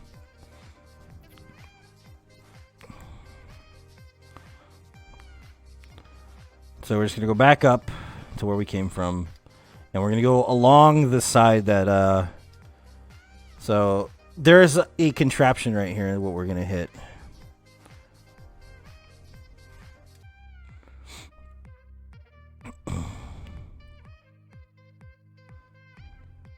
So we got the cage key, so we're going to open this cage. And it's going to become an elevator that goes all the way to the bottom. But I'm going to activate my homeward bone before we get to the bottom, just in case the snake is still there chilling, because he does that sometimes. But he's not, which is good. But this literally comes down to the bottom, the beginning of Sin's Fortress. Now we're going to go to Andre and upgrade our weapon. And we're halfway through the run, honestly. About halfway through.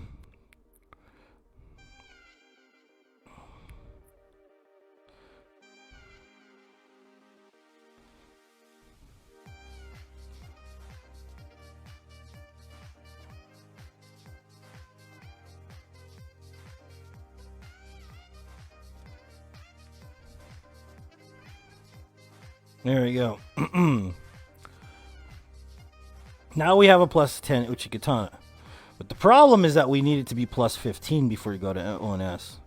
And this is a part that will probably set apart people that play the game a certain way. I'm going straight to New Londo Ruins. Most people would be like, what the fuck is wrong with you? But that's where I'm going right now. And the reason why is because the extra large ember is there. And there's chunks there. And there's lots of reasons why I'm going there, honestly. At any given moment, you should have about 5 chunks usually. But I don't, because I got bad RNG. So I have 1 chunk. So that means I'm going to have to farm some chunks, which kind of sucks. But there are 3 guaranteed chunks in the Burg. There's a one from the Black Knight, which is the one I grabbed. There's the one from the rubbish, and there's one from another Black Knight as well. But he has a great sword, so you have to be careful with him. There are 2 guaranteed down there in New Londo. But the Dark Wraiths also drop them. Because you're mad. Yeah, probably. So we're going to take a journey down to New Londo Ruins. I'm going to take a quick break, guys, and then I'm going to change the music. I will be right back.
Alright, I'm back.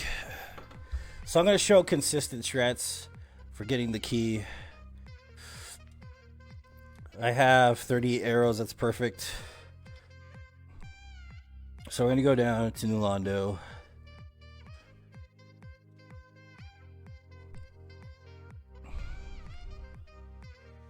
Oh, baby. Is anybody actually watching this? That's what I wonder sometimes with the tutorial runs. Because everybody's so quiet.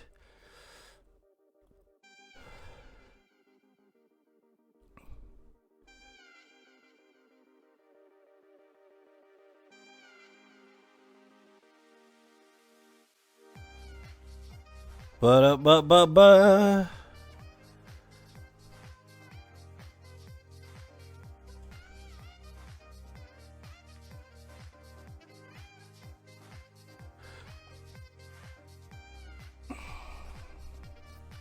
So I'm going to use Transient Curse. But I'm not going to use it until I get right in this other spot. So I'm going to heal up full health. Alright, Chris, sounds good, man. I'm just making sure. So Transient Curse, right? So we're going to run through here real quick. It's very consistent. I'm not going to kill any of the ghosts. And like, if you can, if you want to, if you feel more comfortable doing it that way. But I don't. As long as you usually go on the right, depending on this one, you can always roll past and not get hit.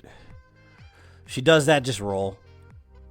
And you'll end up back over here. Run past these guys. You're going to have to run slightly right because there's one that pops up right in the center. You want to kill the one at the end only. Just run past fucking everything. There's really no point in fighting all these ghosts. Usually it takes 2 hits, but I guess she died in 1 hit. Drop down here. There's going to be a ghost down here usually. So roll past her. If she's not there, then don't worry about it. But I'd roll anyways, just in case. Because you can't tell where they are. Run up the stairs. And there's only one safe spot on the stairs. So in a no-death run, you're not supposed to quit out usually for cheese. But you can if you want to. But if you set up a bow here, this is literally the safest spot. Because ghosts won't attack you right here. I don't know why. Their AI just won't allow them to. They leash. So it looks like voodoo when it's really not. If you stand here with the bow, you can hit him in the face. Like literally.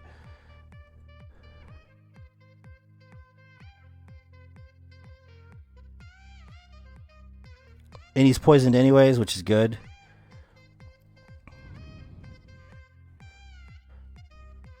But we want him running at us so it takes a lot less time.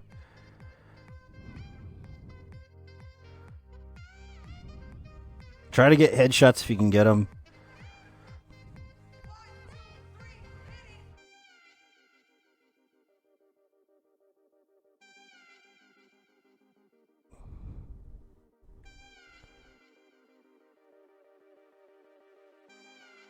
And that's how you get the key. It's the most consistent, safest way to do it without having to go in a ghost house and get all crazy and shit. I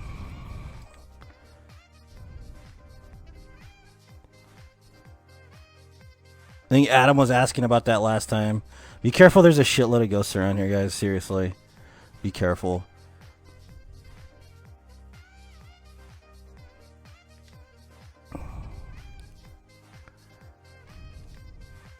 Turn the mechanism.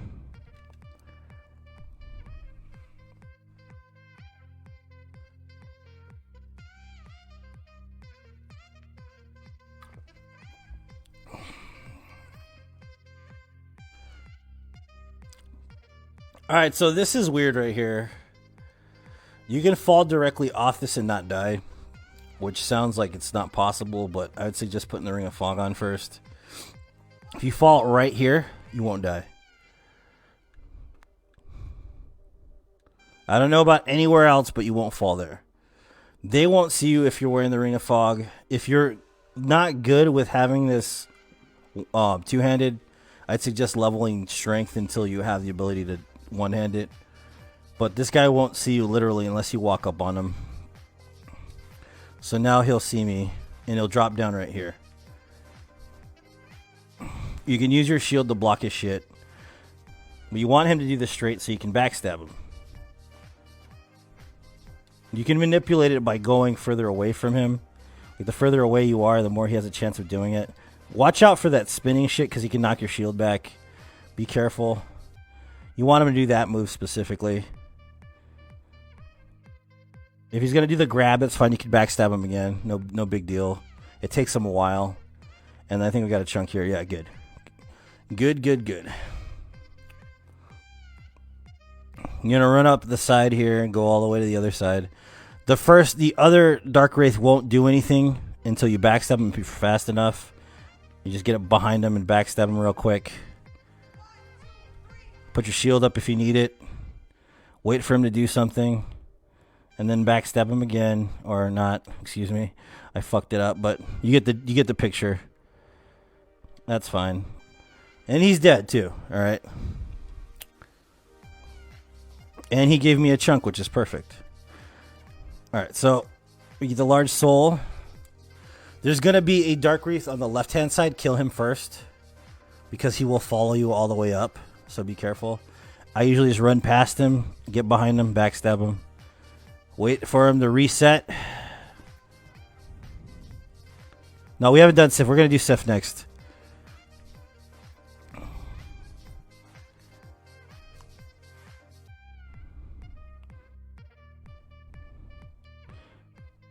Wait for him to do something that's safe. Like that. That's safe. Get behind him. Backstab him. Alright. There's going to be another Dark Wraith right here. Lure him back first before you decide to run through.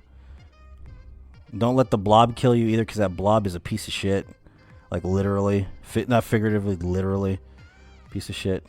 Sometimes he'll get you fucking stuck here. Be careful. He's doing weird shit. Don't let him bother you. Just kill the Dark Wraith. Don't even fucking deal with the blob, dude. Seriously, just do your best to kill the Dark Wraith.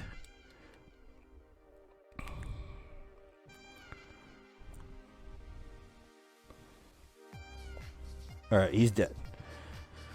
Okay, so now that we've done that, you see that thing hanging up there? Run past the blob. There's a Dark Wraith in there, but he gets stuck. Run up the stairs. Go directly right. It's going to be a path that looks like it ends, but you can actually go right. So go right.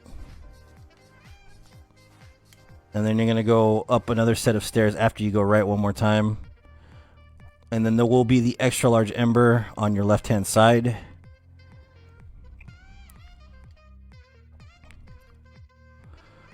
Grab it, of course. Go back down. But instead of going all the way down, what you're going to do is you're going to look for that soul item that was missing. So you're going to go back the way you came. See it right there? That's the soul item that we saw.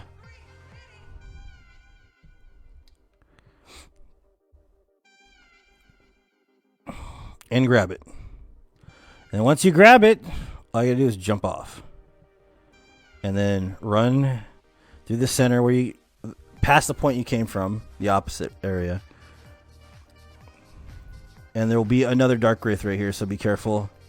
You want him to do this straight so you can get behind him like he's doing now. Backstab him. Rinse and repeat, man. Really, like, honestly, backstabs are really, really good in this game. The best backstabs in any Dark Souls. Not the animation, but specifically how powerful they are in the game. They're super powerful, so be careful either way, but still, they're really, really good. Grab this other soul item. There's going to be a Dark Wraith right over here in the corner. You can't see him because it's too dark. But if you get good enough, you can see him. He's right there standing there. You want to shoot him to aggro him so he comes forward. Instead of you having to run through the fucking... what's it called? And he'll kill himself, usually. It depends. It's not completely consistent, but there's a hidden wall right here. If you don't remove the hidden wall, he'll kill himself. The Grinch. What's up, Jose? How's it going, man? There's another chunk in here. And then this part right here, I would use this just in case. Because there's like 3 ghosts. You want to lure another Dark Wraith out one at a time. You can also kill these guys. Just by aggroing them somehow. Like, it's totally possible to have them come out before the Dark Wraith even shows up. See?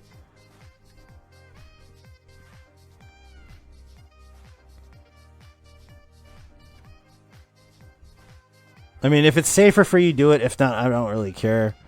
You got to get one of these guys to come out with you, or it sucks sometimes they both come out, so be careful.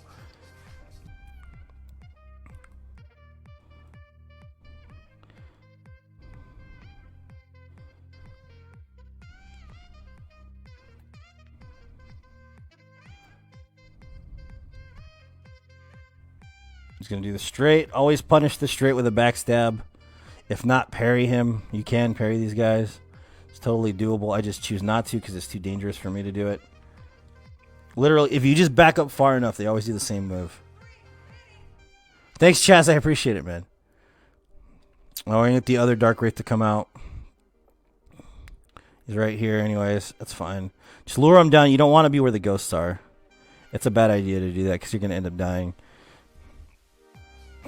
You can even shoot him with arrows if you want to. If it makes it easier for you to bring him back that way. Nice. That exploding head was not supposed to be there. See what I mean? By consistent RNG, sometimes it's not consistent. Alright, so he's dead and nothing stands in the way between you and your chunk. We have 4 now. We need a total of 7, I believe. So we'll have 5 and then we can get 2 more from the Burg. So just run past everything. Don't worry about the blob. It doesn't fucking do anything to you. It will like turn, but you're fast enough. It won't do anything to you. Then you can get out of here and go back this way. If you turn directly left and follow this little path, there'll be some really, really high soul items as well. So there's one right here. Lots of extra souls. If you're doing this early, it's it's very, very beneficial, to be honest with you, to do it very early, to come through this area, because there's a lot of soul items. And then just Homeward Bone. You don't need anything else from this area. Literally. You have so much souls and shit. At this point, it doesn't matter.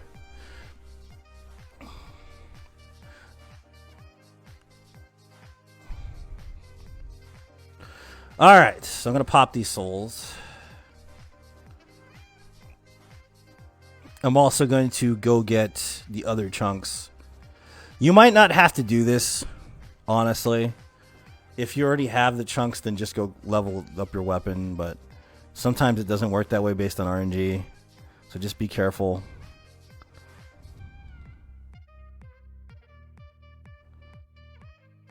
Like, honestly, there's no reason to go above 30 decks the whole game.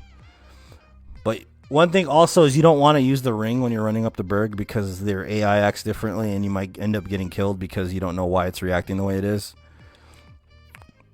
Keep that in mind when you're used to running through areas without the ring on.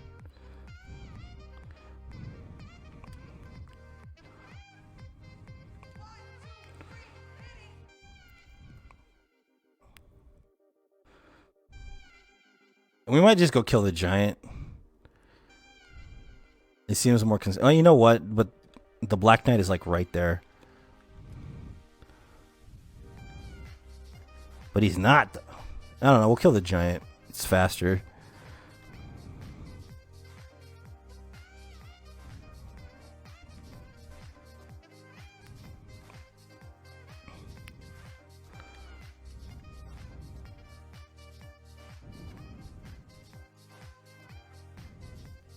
This area is pretty self-explanatory here. This is a noob area.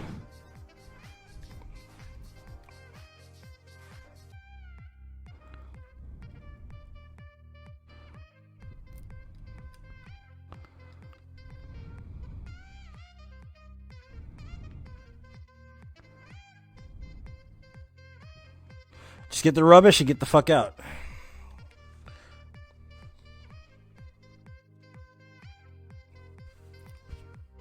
Now we're going to go back to Andre. It's a lot of pre-preparation, but the rest of the game becomes smoother if you do it that way, the way I'm doing it. Because if you have a plus 15 weapon, it does become smoother. What do you want to listen to? I'm going to change the music. I'm kind of getting sick of Shrexophone going on right now, so I'm going to put something else on. What do you guys want to hear? What soundtrack from what game do you want to hear?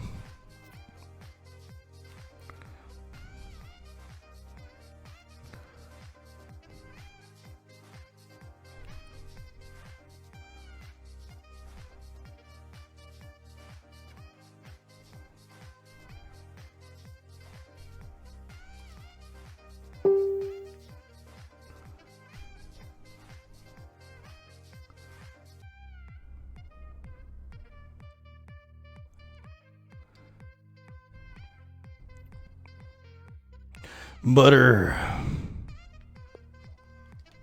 Super Mario? I don't know if they'll let me play that, Ben. They might freak out. Nintendo's one of those things they might freak out on. Chrono Trigger. I've never actually listened to Chrono Trigger. Yeah, I could do Mega Man as well. Alright, so give the very large ember. Yes. Modify equipment. Go to plus 11. And then just reinforce weapon as much as possible. So we're at plus 13 right now. Thanks for the stars, Joe. I appreciate it, man.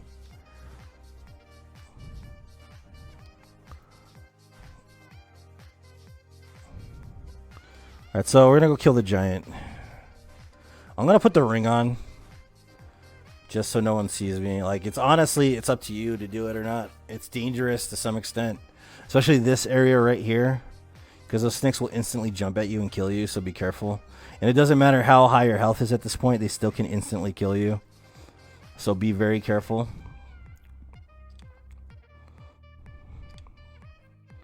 You drop down right here in this spot. And roll real quickly inside here. Go up the ladder.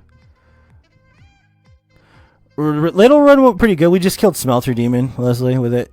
It took a while, though, to get it to actually do some damage. But we're finally pretty decent in it. I mean, granted, it's only like 150 damage, but it's better than it was. Grab this, of course, and then there's a secret door here with a ladder in it.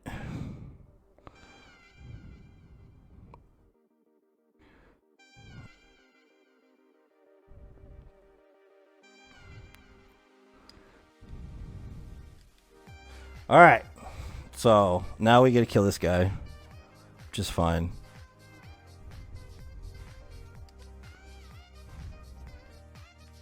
Oh, nice, he kicked me. Good job, buddy. Going for the double kick? Dick. What the f... Is that all he's gonna do is kick?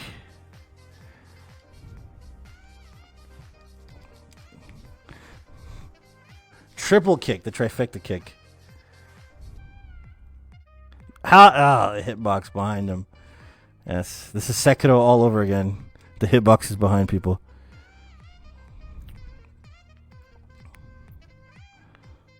Yeah, he's easy to kill. Alright, so we need this one. We need one more after this. Smelter Demon isn't easy. He's got really strange timings, to be honest with you. So we have two. We need exactly one more, which we have, of course, the rubbish for. So I'm going to Homeward Bone yet again.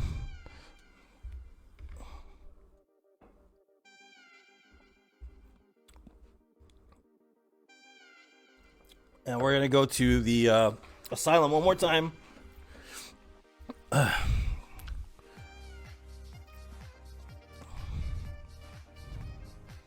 we're going to go fight Stray Demon because we need the chunk. I mean, the slab. So, and then we should have a plus 15 weapon.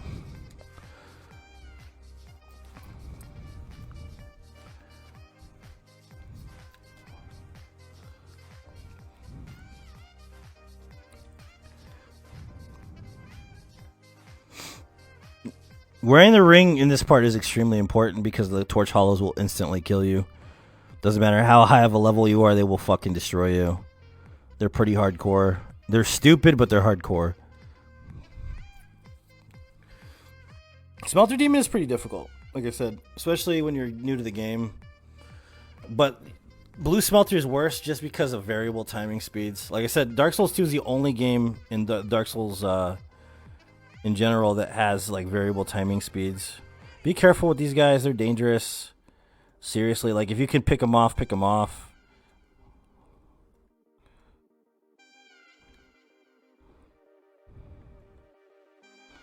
I can actually fucking shoot him. Jesus Christ, stop dancing, dude. Look at this guy. Fucking Michael Jackson.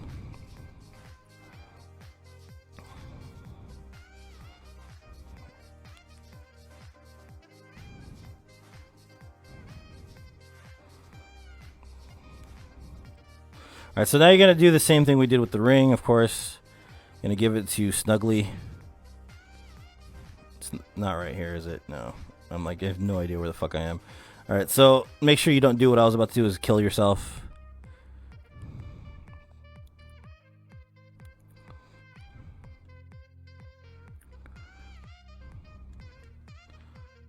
All right, so there we go. Now we're going to drop the rubbish. Quit out. 12 deaths. Beat him through a try. That's good, though. I mean, it means you got better and more consistent at the fight, Leslie. That's what it means. But yeah, rage will make you uninstall games. I totally agree. All right, so now we have the last chunk. That's what rubbish is good for. Rubbish is really good in this game. Unlike Dark Souls 2. Be careful when you walk out here. It's easy to fall off and die.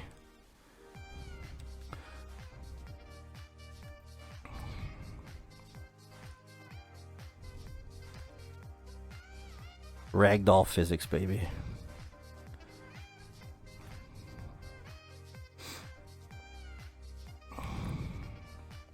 Kill these dudes, obviously, because they're dorks. Get rid of this ring because, I don't know, like I like to see my body in time and space.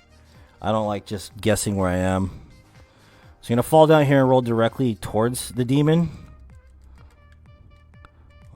Because it'll allow you some, you know, like at least some safety from his attacks.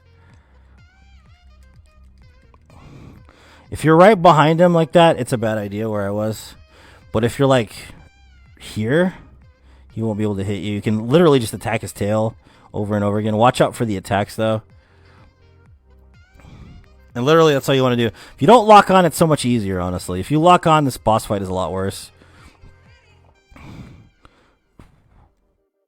you got the bleed, of course, because you're making his anus bleed. But this is literally this boss. It's literally just Asylum Demon 2.0 with, like, ranged attacks. He's not that bad. I feel like this is really, like, they ran out of time. I think you were supposed to fight someone else down here, to be honest with you, but they didn't have enough time to program another AI. But that's pretty much Stray Demon. It's not that hard. It's not that difficult. It's basically, like I said, just Asylum Demon 2.0. So we got that, of course. We don't need anything else from this area, so we can literally leave. There's no such thing as a sharp Uchi in this game. But yeah, dex building, pretty much. Dead ass though, right? I know. Yeah, there's no sharp in this game. No sharp weapon. But yeah, it's definitely a bleed weapon still. Dead ass though, right? Yeah. Alright, so now we're ready for ONS. So this is where we were trying to get to. We're going to buy some arrows because I'm not going to do Rafter Run. I'm not going to show Rafter Run because Rafter Run is very, very far advanced. Like to the point where you won't be able to get it unless you've run the game a lot. I mean, you can train in it and learn it slowly over a period of time, but having enough nerves to get through it is very difficult for some people. Rafter Run is really difficult for some people. Like it's literally a really, really high level advanced kind of like speedrunning strategy.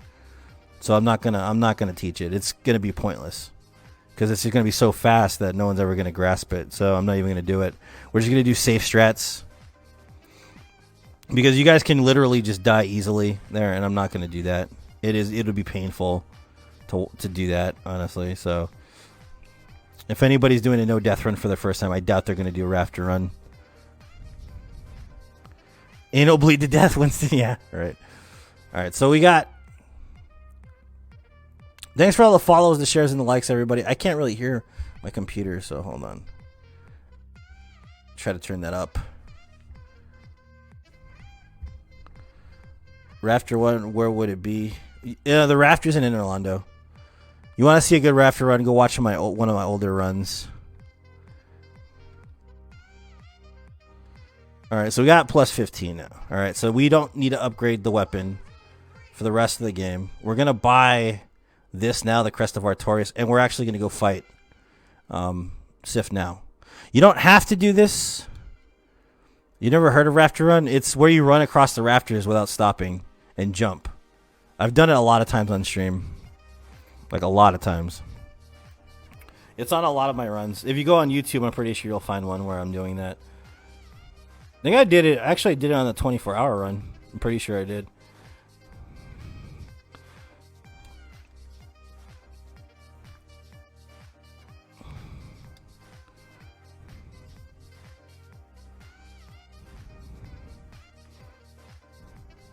It's the same reason why I'm not teaching Duke Skip either, because Duke Skip is more of an exploit, though. It's not an intended exploit.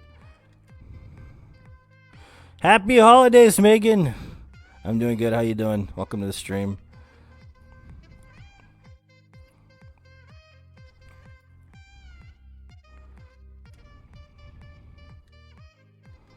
I'm going to use the ring.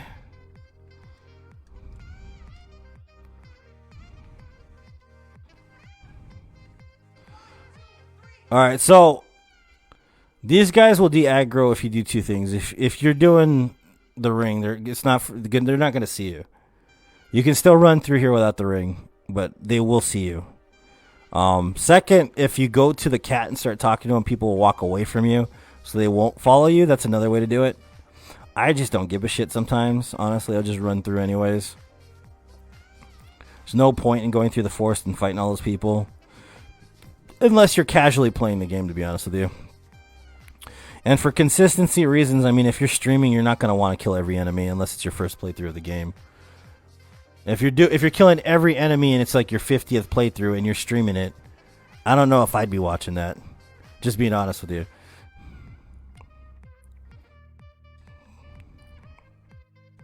Unless it's like a no-hit run, which makes sense, but other than that, no. Alright, so here we are at Sif, the Sif puppy. Sif is pretty self-explanatory.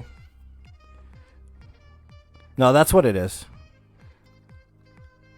Basically, you want to wait till you see his blade. He's basically Artorias as a dog. There's literally no other way to explain it. You want to see the blade before you roll. It's pretty simple. As long as you're under Sif, you're fine. You can block if you want to block, but it's not a good idea, especially if you have low stability. I don't really see the point of blocking in this fight. I usually don't. I usually lock on in this fight. Like, a lot of pros don't lock on in this fight, which I understand, but I do lock on in this fight still. Because it feels more comfortable to me to lock on. Like I said, as long as you're under him, you're fine.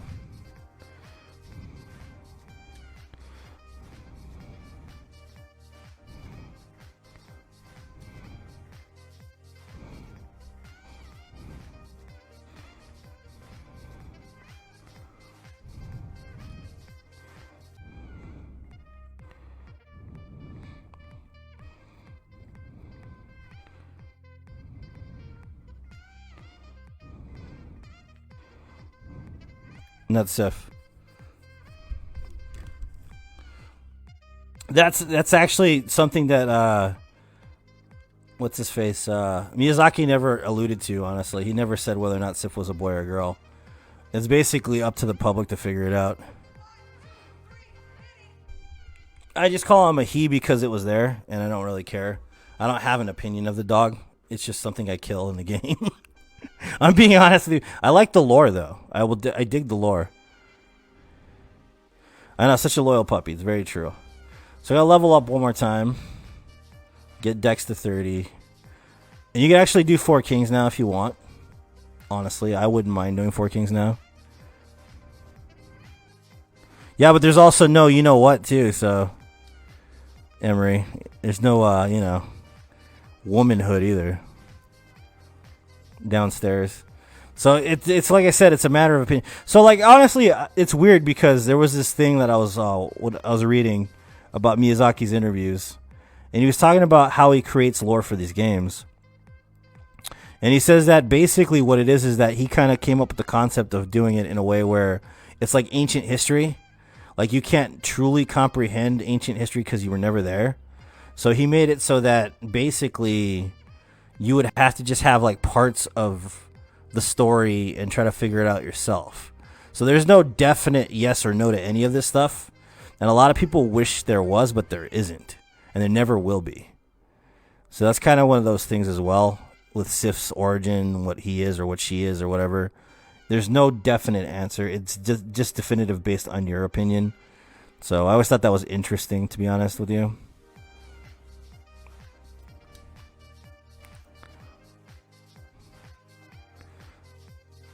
So we're going to go kill 4 Kings. 4 Kings is a very consistent fight for me. People have trouble with it. If you have trouble with it, use the shield. Go get Havel set. Do whatever you got to do to finish the fight. I don't ever use Havel set. I don't like heavy tank stuff. especially in a fight like Four Kings. I'm not into it. Honestly, it makes me feel like a scrub. But whatever gets you through the fight, it doesn't matter what the tactics you use are, as long as you're finished with the fight. That's all that really matters in the end, because it's a no death run. It's your no death run. If someone doesn't like it, tough shit. Honestly, if they don't like what you're doing, they can just get off the stream. Do you see what I'm saying? So if you feel like you're not doing well at the fight or whatnot, just get better at it slowly. You know what I mean? Eventually, you'll be pretty decent at it. But running through here is the same thing. Run all the way right. Drop down here. There's going to be a Dark Wraith to the left-hand side. Be careful of him. Do not get hit by him because he can still instantly kill you, so be careful. The other guy on the left side right here will be baited out, but he'll do one of two things. He'll do the poke or he'll try to swipe at you, so be careful. So he's running around the corner, which means he's going to try to swipe at us. Just run past him completely. Roll to the right directly so you don't get hit. What's up, Johnny? How's it going, man? Welcome to the stream. So make sure you have the ring before you get here. That's why I put it on, because it's easy to die here just randomly without putting the fucking ring on. I run all the way to the bottom for safety. And in this game, what do you call it? Fall damage is percent based. It's not based on the amount of health you have, like just in general. So even if you have full like 50 health, you will still die instantly if you fall off in the wrong spot. Right, Lindsay? Yeah, that's what it is, dude. It really is. Alright, so we're going to fall down in here, but I'm going to use a pine resin just to add more damage. He's always going to come from the slightly left-hand side, the first one.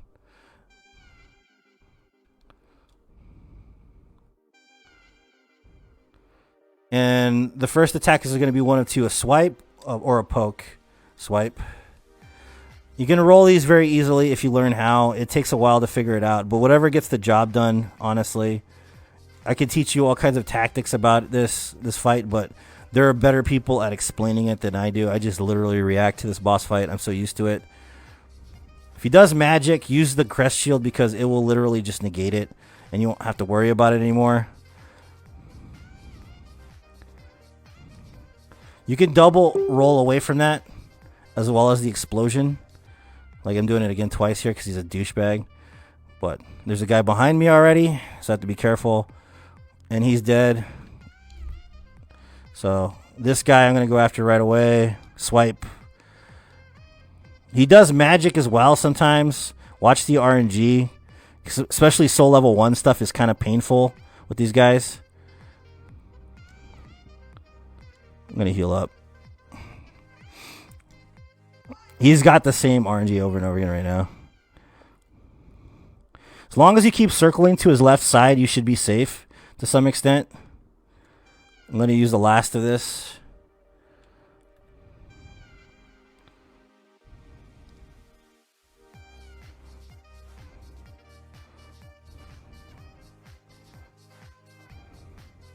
Just keep circling the left side. You can literally avoid a lot of damage doing it.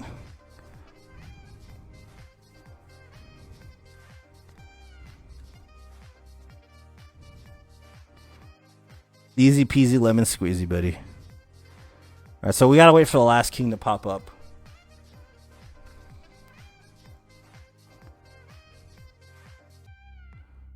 Which may take a little while. There he is, I think. Yeah.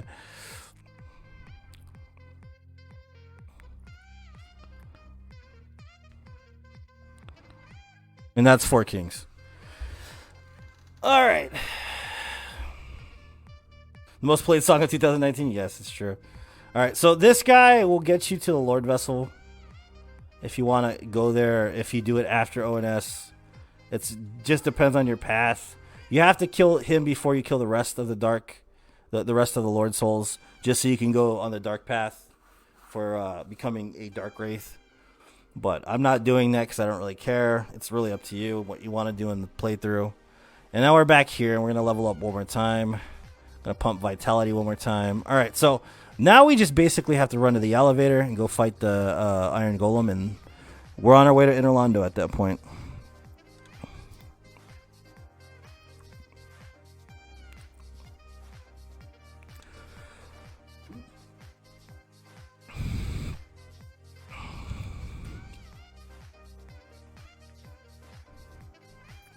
Watch out for the snake when you're getting to the elevator too, because sometimes it can be dangerous. I usually choose to backstab him just so that he's not around. But it really just depends on what you're doing. Like if they get guys behind me, it's not a good thing either, honestly. But he's gone anyway, so we're good, and he's dead. So we're safe.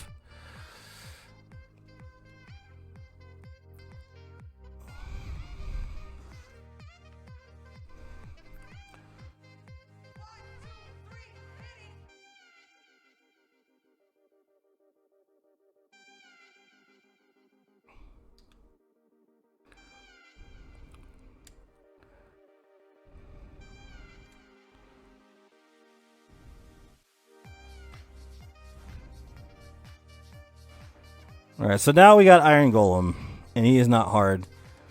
He's literally like one of the easiest bosses in the game. Avoid the first one by either running straight and having it blocked, like that, or just running to the right side is another way to do it. You want to wait for him to attack, then attack his feet twice. 1, 2, walk away. Wait for him to attack again, because he's going to try to grab you. If you can position him directly, I'm not going to show you how to do it, but you can also knock him off very easily. I'm just going to show you how to kill him, to be honest with you. He'll stagger and just... Then you can just wail on him until he's pretty much almost dead.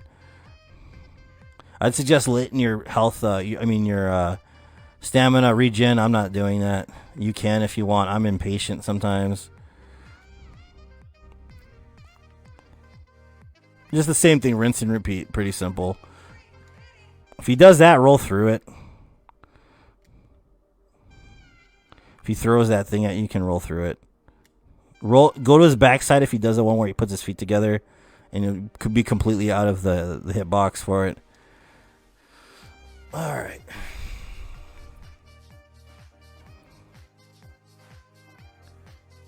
Yeah, Johnny. Yes. Before we go to Interlando.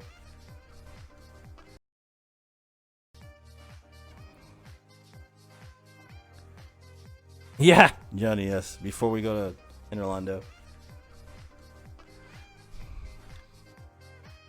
And there we go. That's Iron Golem. He should give us 50 grand. Yeah, about 50 grand.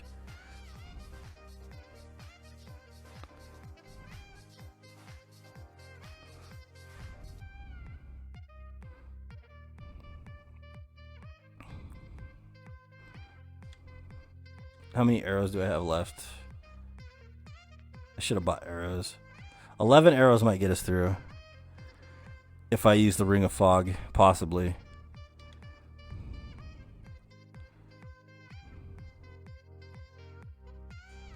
We're going to level up one more time. We should be at pretty much the full level we need to beat the game.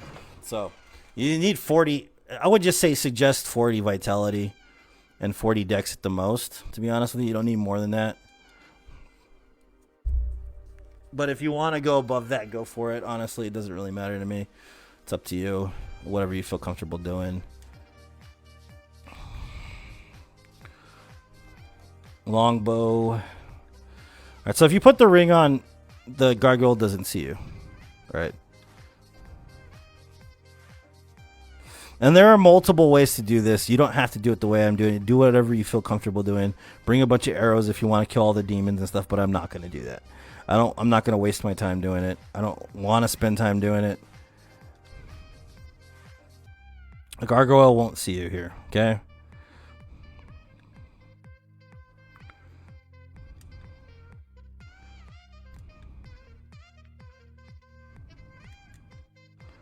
This guy won't see you down here as long as you don't stick around and just run up the rafters, of course.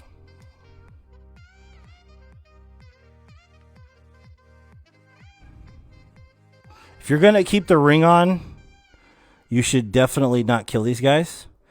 But if you're going to... Oh, this guy saw me. This is what I was going to tell you right now. You got to be careful. Because if these guys see you, it's going to be bad. Oh, he didn't see me. Okay. We're alright. If they see you, it's bad. Like, if you take it off halfway through the rafter area, you're going to get stabbed in the back. So be careful.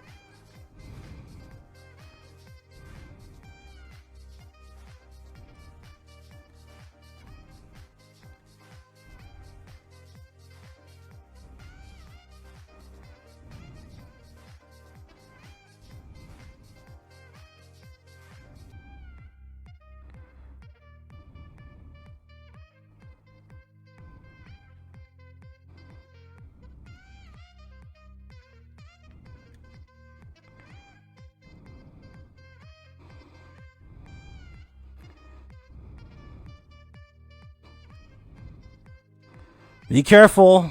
Some of these guys are not easy to manipulate to some extent. There's a way to manipulate the AI to jump off and kill themselves. And I was trying to mess with that right now and it didn't work right. So be careful.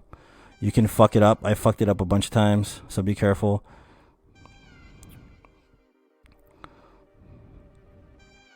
Like that. That's what I was going for.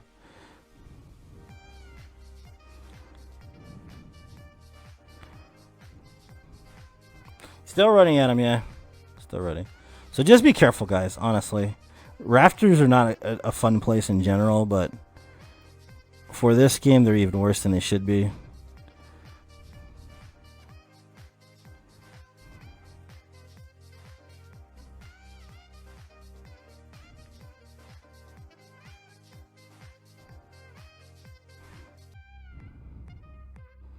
Feeling the antlers? Thanks, man.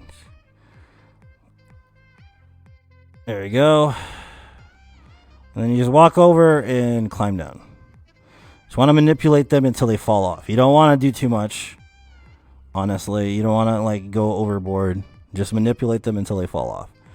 This is for beginning strats. I usually run through here. I don't have to stop and take my time ever when I do this area. But for people that have not used to this area, please just take your time.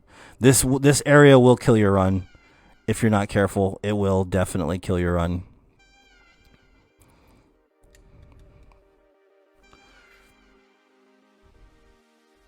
What's up, Jade? Welcome. Welcome to the stream. All right, so this area is one of those things that everybody has their own way of doing it. If you want to kill everything in the area, like I said, do it. I'm not going to do that. I don't choose to do that. I don't have time. I don't really care enough. I don't care about all the little nuances and all this stuff. I don't have time for it. So I use kind of a speedrun strategy here. And I'll explain it as I do it. This dude's going to do one of two attacks.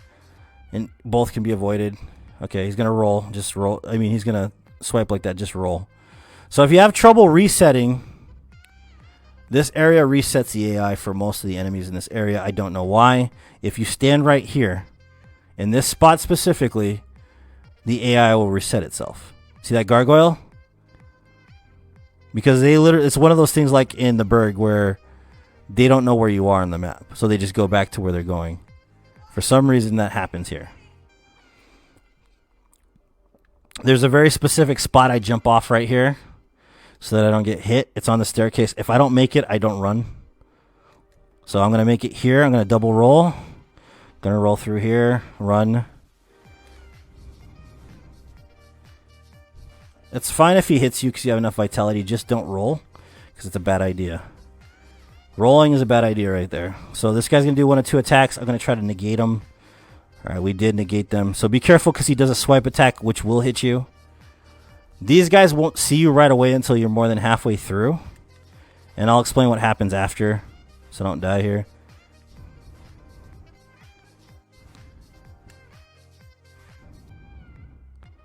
That's fine.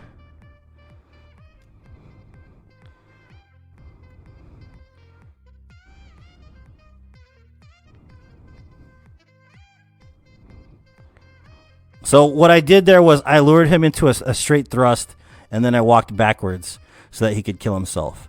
There are multiple ways to do that. You can parry him and kill him. You can hit him with the enough damage where he just dies on the ledge. He can do all kinds of other shit. You can use... You're wearing the hat? Yeah, I'm wearing the hat.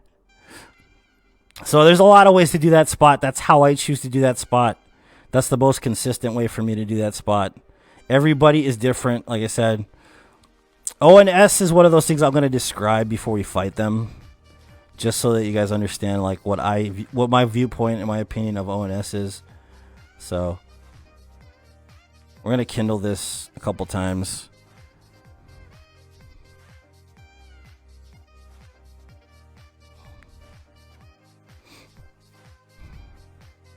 $15 Estus flasks is like more than enough, honestly.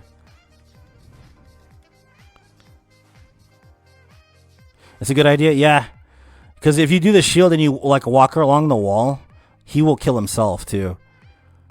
I noticed that he will do that. I think that's Lobos's old strat, from what I understand. The way I do it now, I'm pretty sure is the way he does it as well. You love my tree, thanks, Jane. I love that. So okay, so now I'm gonna explain ONS. All right, ONS. I'm gonna change the music while I'm at it too. Let's put something else on. What am I putting on? Let's just turn off Struxophone for a little bit.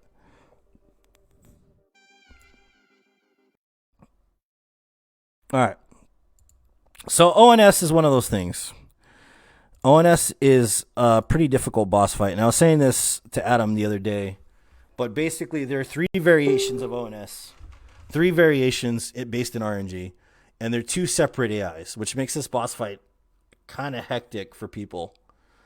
But if you use a simple way of fighting them, and a simple mentality of it, and then learn the timings, it's not so difficult. But it's literally like 3 different things you have to learn about this boss fight, and which makes it difficult. Which is, like I said, it has to do with the amount, like the way that they react, number 1, based on RNG and based on AI. Second is the roll timings. And third is where you should focus. So in focusing in this boss fight, you should focus on both of them directly, unless you know mentally, based on sounds and cues, where they're going to be in time and space, which you eventually learn through a period of time and practice. You should always keep them both on camera. Okay? If you lock onto one, more than likely you're going to lose the other. This is why I don't lock on in this fight. It makes it more difficult for me. Unless I'm using ranged or arrows or some crap, I will not lock onto them. The roll timing is very specific because it can be delayed depending on the attack. And sometimes it's exact. And also, there are also phantom hitboxes after you kill one of them. So be wary of where the other guy was in the first place. Because, like, for instance, if Smo's hammer is going to hit right before you kill Ornstein, if you walk up to where he was going to hit, the hitbox will still be there. And you will still get hit, even though freaking Smo is across the room somewhere. Okay? That's where that becomes a problem. And focusing, like I said, is the main part next to the roll timing element of it. AI strategy comes with time and practice, and you figure out where things are depending on how many times you fought them. Like, for instance, he has 3 openings, Ornstein does. He'll either rush you at the gate, he'll go up to the first pillar, or he'll sit in the back and shoot lightning bolts at you. If he shoots lightning bolts at you, that is the worst possible RNG. But it doesn't mean that you can't beat them. You can still beat them. You just have to know how to neglect their AI to some extent. So this is a very interesting boss fight. It's one of my favorite boss fights in Souls history. It's probably one of the most difficult boss fights I ever had to do in my life when I did Soul Level 1 stuff. But this is Ornstein and Smo. And we're going to try to no-death them, which I've done quite a bit. But you never know, because of RNG, how it could be. So these guys will do the same thing most of the time. I usually do the same pattern. I run an L pattern here, and they don't usually hit me for some reason. Thank you for the follows, guys. I appreciate it. So we'll see what opener he has. Ornstein's the one that drives the fight. So, all right, so we got the good one. He's rushing, which is good. You can bring him over here to rush this way, and then dodge at the last second and get a hit in. So that's a good RNG. You want that RNG, especially if you're doing no hit or no death. It's good shit. You got to watch out for that phantom hitbox as well.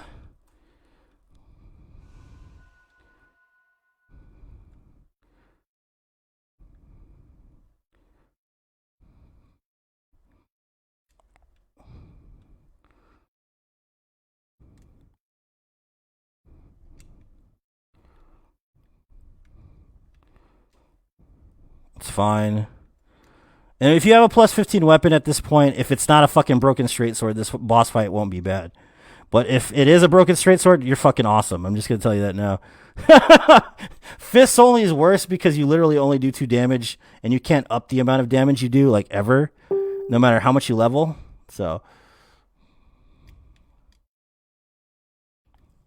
and that's Ornstein right there. The Coach of Soulsborne. I don't think I could pull that off, man. I'm not that good. So the second phase of this, like I said, I've seen a lot of people do this sloppy. They use the walls. You don't have to use the walls, honestly, but if it's safe for you, go for it. I just tend to go face to face with him. If you double roll away from that, he can't hit you, but also you got to wait for the hitbox to disappear, which can be painful. And literally, you don't have to roll through a lot of his attacks. You could just stand there and nothing will happen to you for some reason. So just be wary of that attack specifically. That's the one that most people have trouble with, is that jump attack. But that's ONS right there, no death. It was almost hitless. I'm not that good. No, his armor's awesome, dude. Like, honestly, his armor's really good. Wombo combo, yeah. Just be careful, man. Keep them separated, honestly. I will go back and make an actual, like, what do you call it, tutorial of the boss at some point, but learning their fight is the main problem there. It's not even just how to fight them, it's learning the fight. KO! Honestly, yes, it's learning the fight. That's all I can say, really.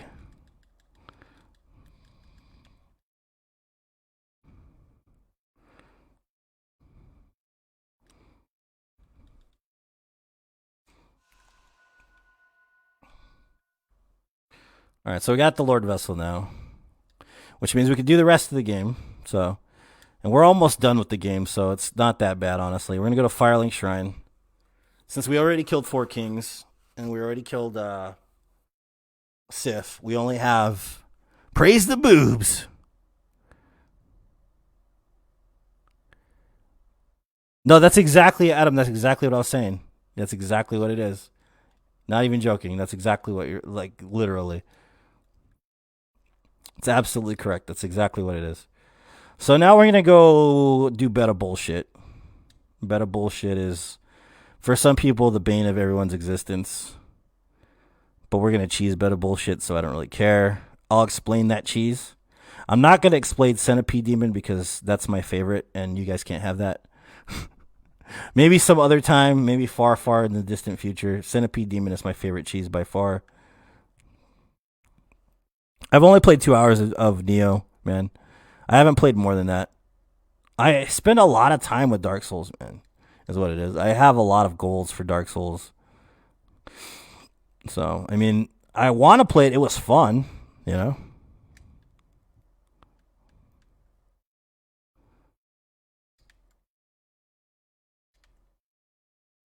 Can never get it to work. Yeah, it's kind of hard to explain, really.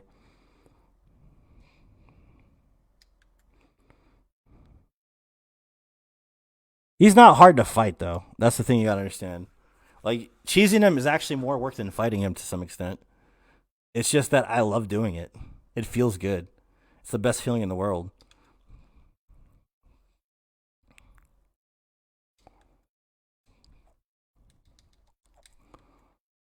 And this isn't any percent. I might run another actual no death after this, believe it or not, in Dark Souls 1. I might do all bosses, maybe. Just for fucking shits and giggles, I guess.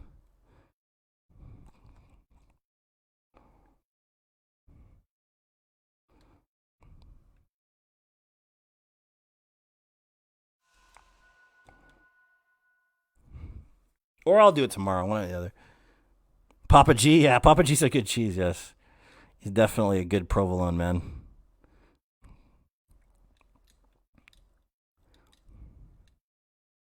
Speedrun? Nah, we're not doing speedruns today. I'm doing a chill run. Because 24-hour run it took a lot out of me, man. It really did. Sub 2 hours, that ain't gonna happen. I gotta answer the phone real quick, guys.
I was talking to my dad. Sorry, guys. Talking to my dad. Just for a second there. Ba-da-da-da-da, ba-da-da-da-da. Ba-da-da-da-da-da-da. You're the one I told how to do it the other day. Welcome to the Stramboli. Thank you for the follow, my friend.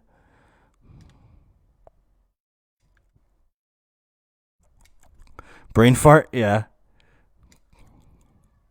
No, that was your time. It was 2:45. You got it in 2:45, dude. Adam, you did it, man. It was good. Yeah, it was pretty decent. I watched you, remember? Thanks for the share. So this guy will do the same thing the other Capra Demon does. He'll jump at you. All you have to do is run around him. You don't have to worry about him. He's not that hard to negate. If you feel comfortable killing him, kill him. If not, then do what I do, which is just avoid him altogether. So you want to bait his attack. He's going to jump. Run past him. It's not that bad. I don't see the point in killing him. You can even no-hit run without having to kill that guy. Stay a while and listen, yeah. Stay a while and listen. All right, so then we're going to hop off right in this area. He's probably still behind you, too, so be careful. If you slow down, it's not a good idea. You don't want to jump right there because you will fall off and die. You want to fall off right here. You can grab this one right here if you want the soul item. You run right here so you don't have to deal with the worm. Oh, my God, I knew I missed something. I knew it. I knew I missed fucking something. Yeah, all right. I forgot to drop the Lord Vessel. Rookie mistake. Let's just Homeward Bone. We got one left anyways. Fuck it. Of course!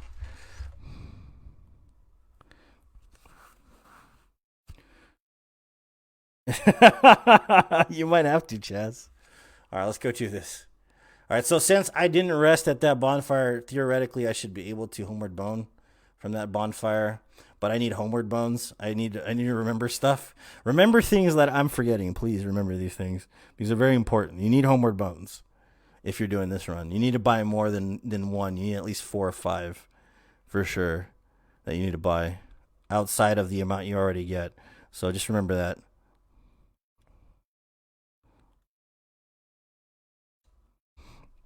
Don't be stupid like me, okay?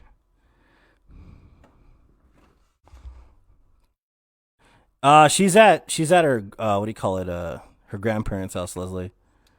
Homeward boners, yeah. She's at her grandparents' house, so if they're hurting, I don't know yet. She was fine this morning, so you can buy them from this chick. I mean, if you need this too, I mean, you might as well buy it. I'm not going to, but if you need purging stones, I would buy one now. Because if you become cursed, it would suck. Literally. Guns. I like guns better. Is her gun still hurting?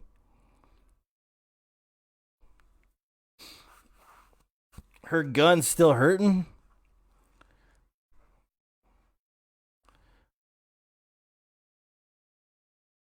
Alright, let's go back. Oh my god, did they literally send me back here? I didn't rest here. Well, that's not good. I'm gonna have to run all the way down again. Good times. What a waste of time.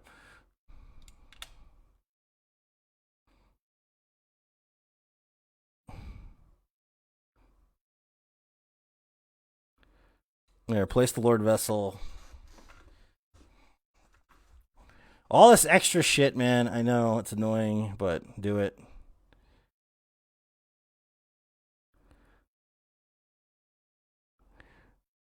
Leslie, it's true. It's very true, yes. Alright, so we did it. We placed the Lord Vessel. Now we gotta run all the way the fuck back. It's fine. It's fine. It'll be alright. It's just another, 5 minutes? Something like that. Maybe less.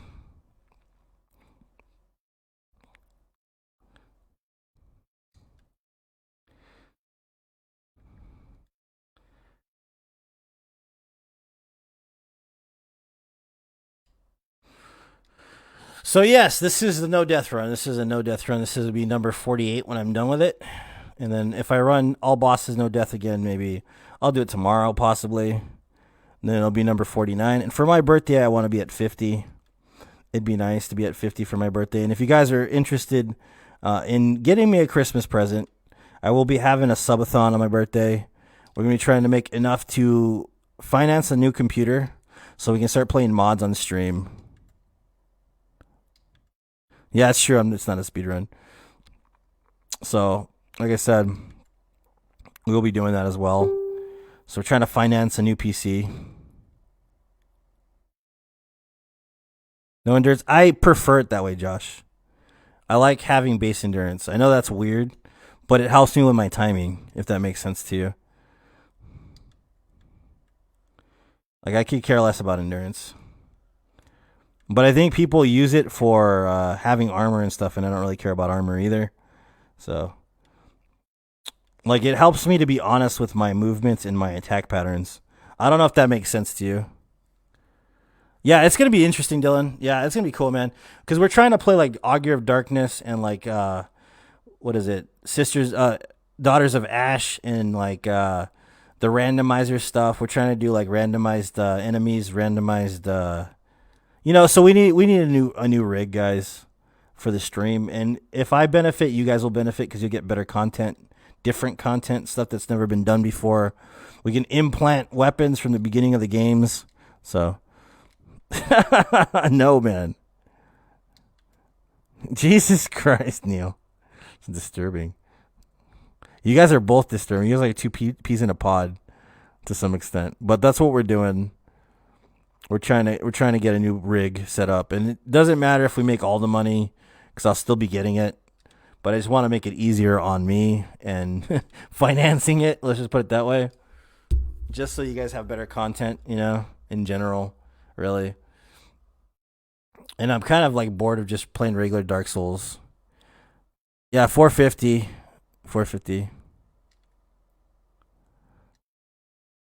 Yeah, that'd be awesome. Yeah, seriously, Jane. If everybody sent $1, it'd be the best.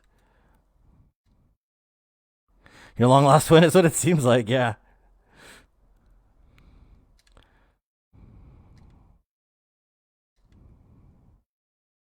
So many possibilities. Hell yeah, dude. Exactly. The runs we could do, guys, would be ridiculous. I could actually do my broken straight sword run without having to fucking farm. That'd be nice. And you do Sekiro runs and like make them ridiculous with Thomas the Tank Engine. We could do like Skyrim and then have the Macho Man Randy Savage.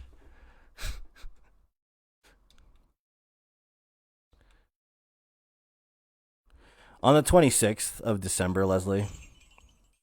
Thank you for the stars, Adam. I appreciate it, man. Yeah, $1 person would be awesome, yeah. It'd be amazing. It'd be an awesome birthday.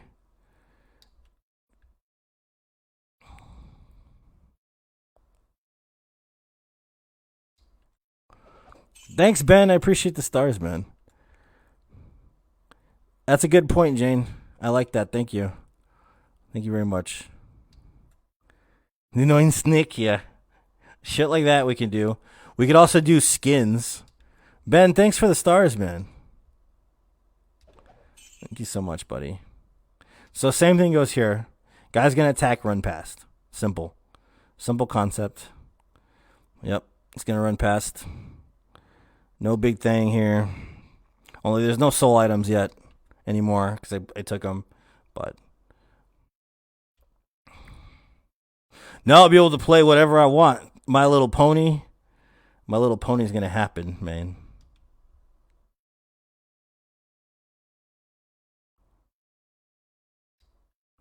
So we're going to go drop here.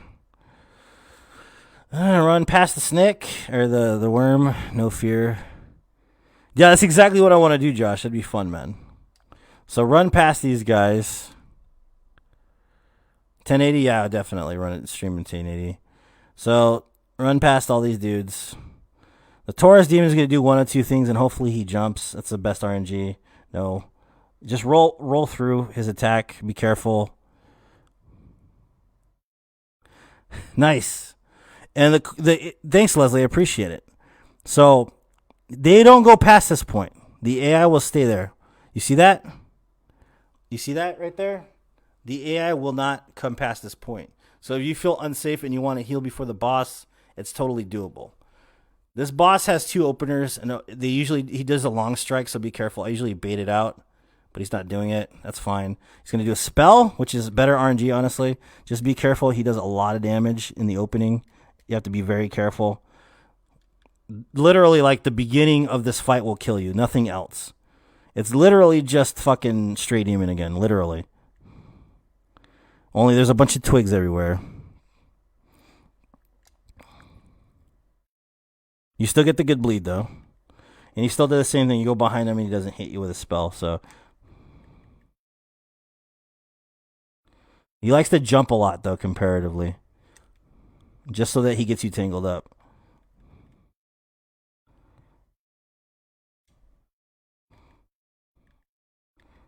And it's Fire Sage Demon for you.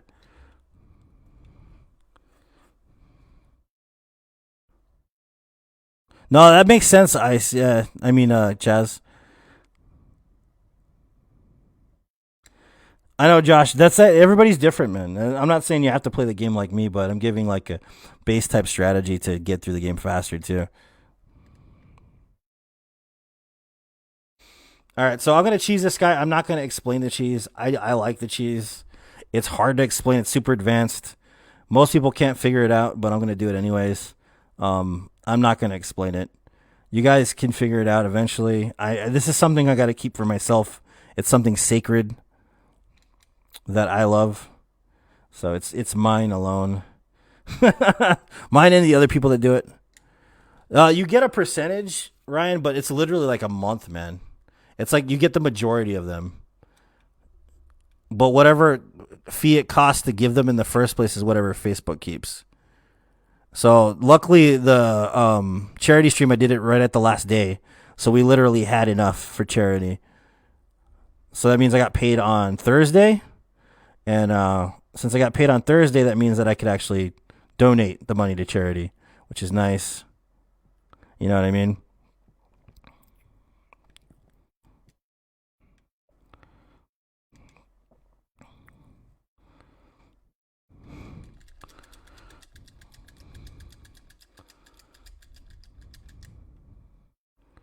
There we go, baby. Need some wine with that cheese.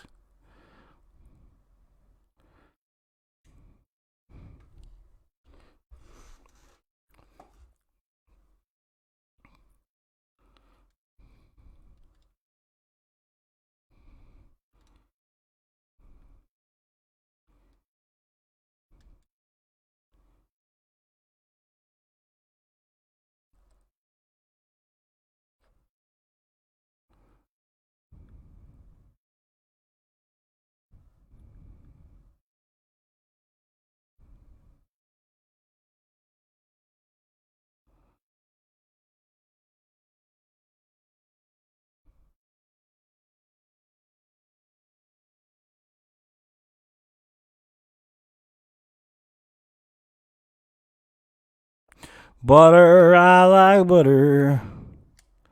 Yeah, it makes sense, yeah.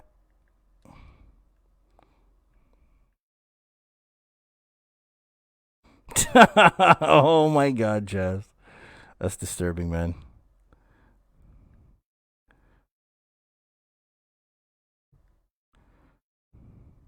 Can't do it on Switch. I might be able to do it on Switch. I have to get a Switch, honestly, to figure it out.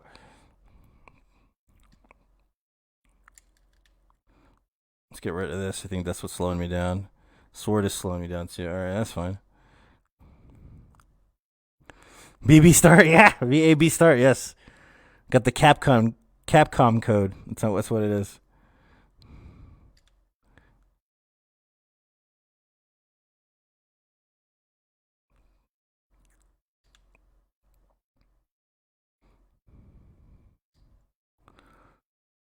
Capcom code, baby. I'll put some music on right now. I don't know what I'm gonna put on though. I don't feel. Thanks for the follow. I don't feel like listening to Shrexophone for right this moment, so I might put something else on for a bit. Oh, I got it at Hobby Lobby, man.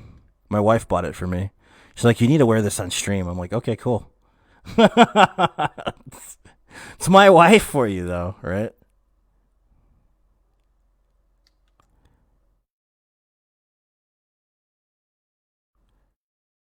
Adam's nice, man. It's true, dude. Like, I don't want to say that, but to some extent, Adam's absolutely correct.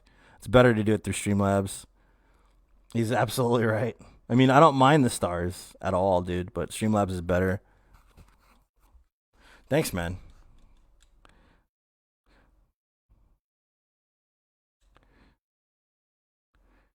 It's a weird growth for a tomato to have, right? It's absolutely correct. So yeah, that was the centipede cheese, the heavily sought after cheese that most people can't pull off. At some point, I will explain it. I'm just not going to explain it yet. Honestly.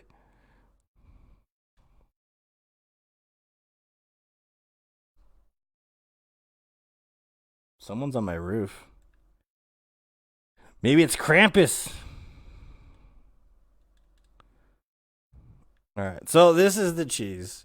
We got one more cheese going on here since we're in the area. Gonna load the bow up. We're gonna put some arrows. I'm gonna use these arrows. The feather arrows are better for this. Anyways, they go further.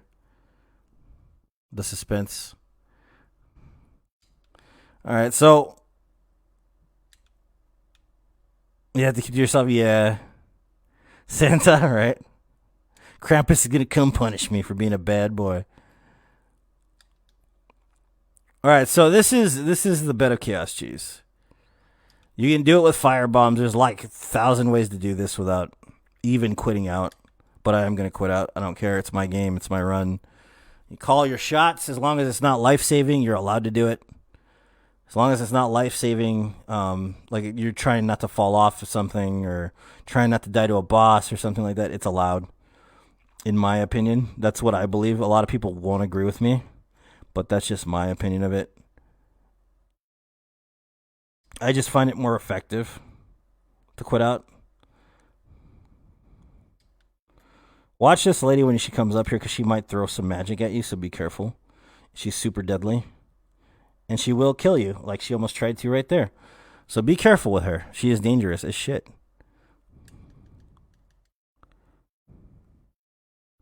All right. So now we're going to go Tony Hawk Pro Skater number 5 down here. The first one that I go to is always to the right. And the reason why is because I literally do not have to physically hit it. Thanks for the follow. I appreciate it. I don't physically have to hit it. I just have to roll into it and it breaks for some reason. That's the only one that does it for some reason. But it's quicker that way. And plus, I have it set up a certain way so that I enjoy going the other way second. Watch out for his hands. All right. So you want to bait the attack, run away, go back into it, roll through the branches until you break the first one. Okay. Quit out.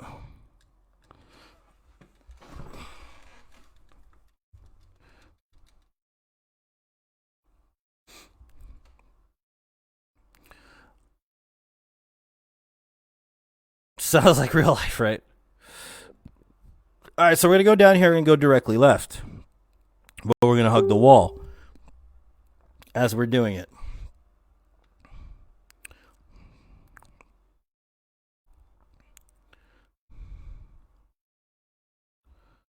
So we're going to hug this wall on the left.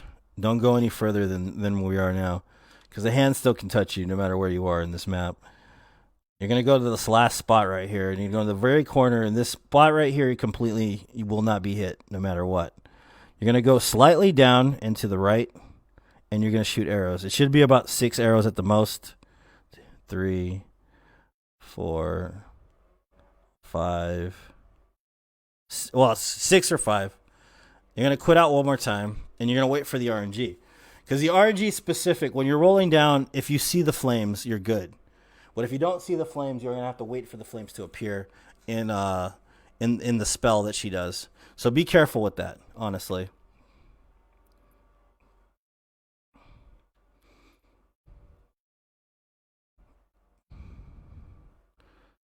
If she's not doing flames by the time you get halfway down, usually it's not a good sign. So we got good RNG. All right. Okay, here's another spot you can't be hit. Wait for the second hand. No. He didn't do it. You got to wait for the claws to be at the same time. Where are the claws at? That's not good. All right, so got to be claws at the same time. Yeah, we're good there. Wait for the second hand. Run. Don't jump.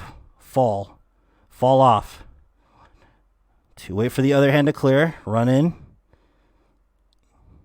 Do not jump. Do not jump there. It is a bad idea.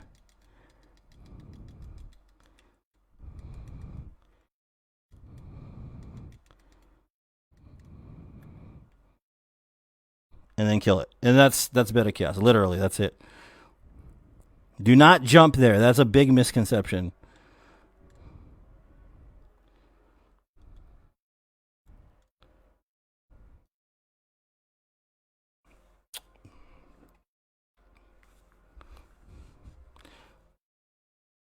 All right. So we've got Nito Bandito, which I'm going to leave for last, and we've got the Duke's Archives. Duke's Archives we're going to do next. We're going to just pump Vitality because I like to pump Vitality. So what we're going to do now is we're going to go get the Ring of Sacrifice, and I'll explain some disclaimer shit that I hate talking about, but I have to because people don't realize this stuff ahead of time because they don't know. And how would they know, honestly, because they don't play Souls professionally.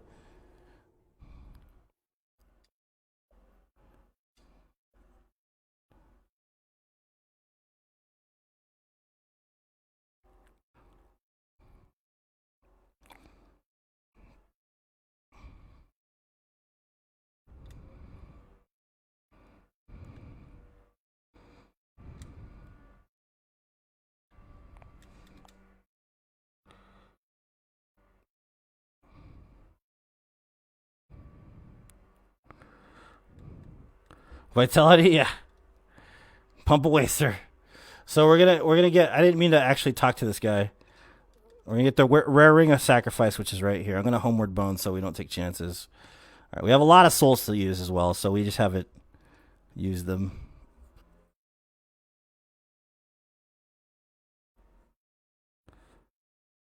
Oh, did you? That's cool. I'm glad, Chaz. Jane, right? All right, so let's use these souls before we go. Let's just use them all up. Just might as well. We have a lot of them just chilling there, honestly. I mean, we could pump more into decks. We can get 40 decks, but there's really no point in doing it.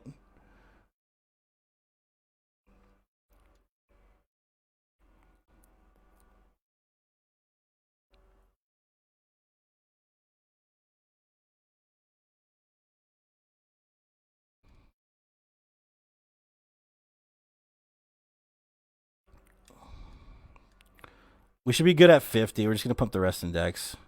So, all right. So we're going to go to Enerlando, obviously. And I'm going to give the disclaimer now. So the disclaimer is basically this thing that happens in all professional Dark Souls. No death runs, no hit runs. Yeah, 40 is the cap, Winston. You're right. And basically what it is that it's a mechanic of the story to die to Seath the first time. Because in the storyline, what happens is that you don't find out how to kill Seath until you die to him the first time. So in order to move from the first part into the prison cell, you have to die. And you have to talk to Big Hat Logan, who tells you how to kill Seath in the first place. So it's a mechanic of the game to die here. No hit runners take it.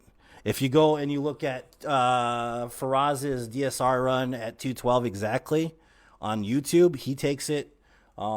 Squilla Killa takes it. All of the people that do no death runs, even Lobos, who's a master of the Duke Skip, takes the death here. And the reason is because literally it is not an exploit. It is just something that happens. It's part of the storyline. It's a mechanic of the game. So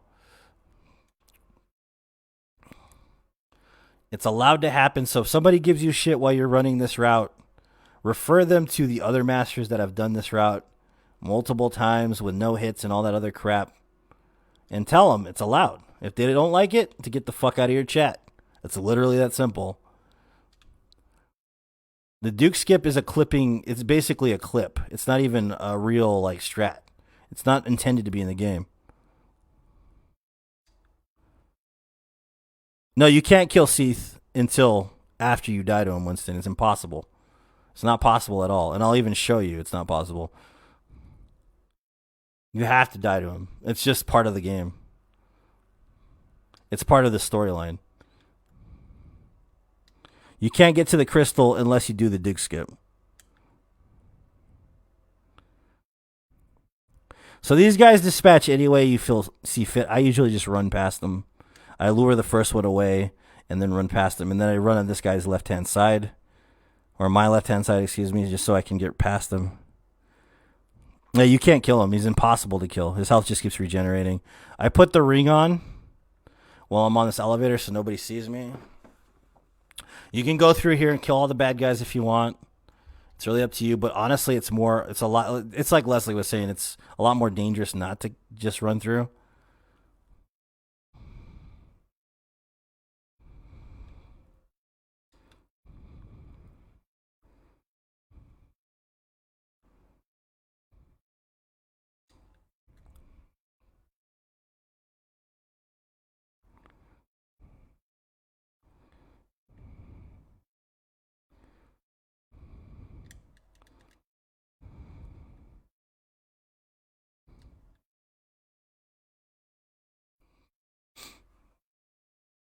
All right, so like I said, this is a scripted death. It's meant to happen.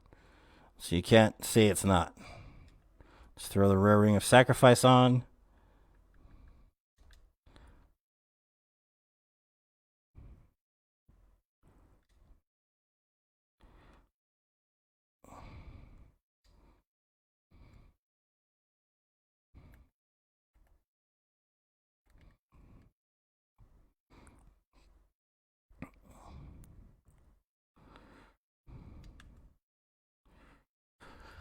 Da da da da da da da da da da da da da da.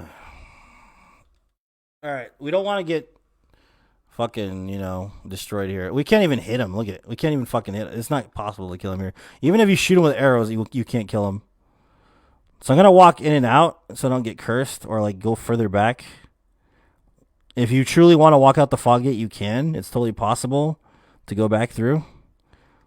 If you want to come back out, because you're not allowed to proceed beyond this point, which makes sense, And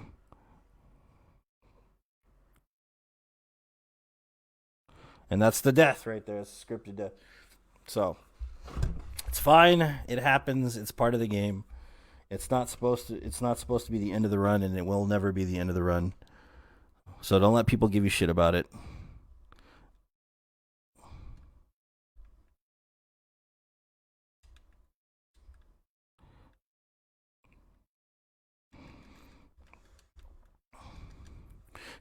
This guy, every time. Come in, man. It should be open. Come on in. Dog, please stop.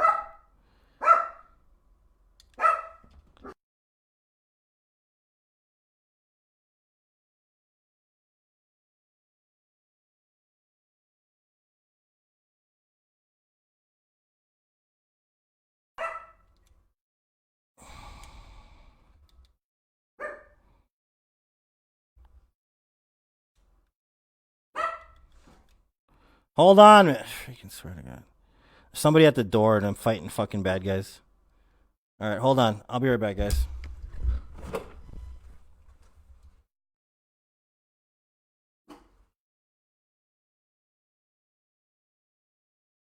Door's open, man.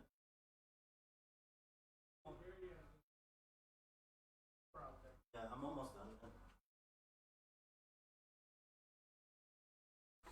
Alright. Where's the dog? Nice. Damn it, dog.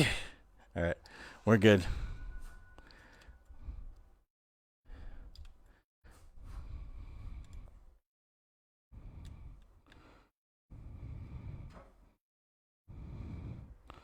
Be careful with these dudes. They're not really friendly. They're pretty dangerous, actually.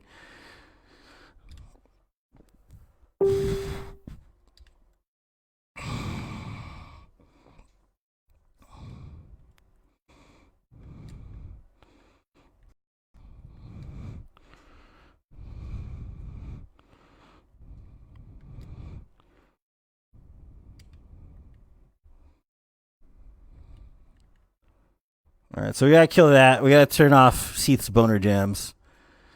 Oh wait, the snakes won't really bug you all that much. Try to get a backstab. You can also shoot them with arrows. Is another way to kill them. No hit runners do that with the arrows and whatnot. I'm not gonna do that. I don't have time for that shit. We're just gonna kill these dudes.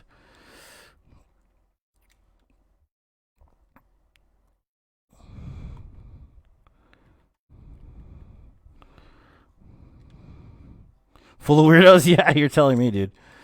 Kill everybody. Don't leave anybody alive. Just destroy everything. There's a way to speedrun this area. It's safer just to kill everybody. Really. Alright. So now we got the key. We're going to homeward bone back to the bonfire we just left.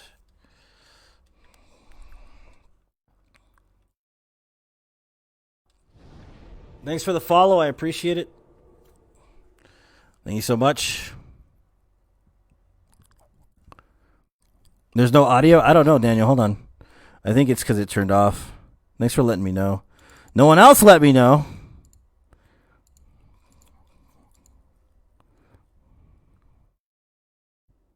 Thank you. Somebody bought a shirt. Thank you so much. Oh, thank you for the donation, Sam. I appreciate it. Oh, interesting. It's not working. In general. Interesting. Come on, you need to work, thingy. I might have to delete this. Capture. Yeah, probably. Let's try again. Let me get rid of this capture. Merry Christmas. Thank you, Sam. Input capture.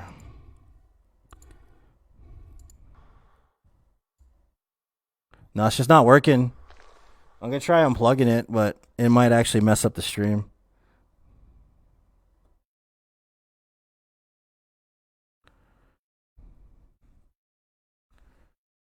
Still not working.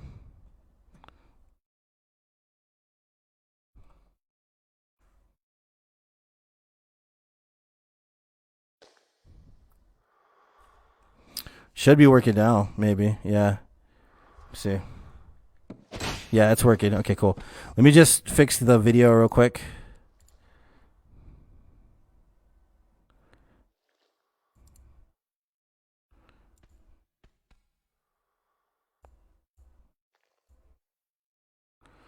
All right. We're good. All right. Let's finish this game. We got 2 bosses left, guys. And then it's over. Don't need game. Oh, I fixed it anyways, guys. It's fixed. So. You even notice? Yeah.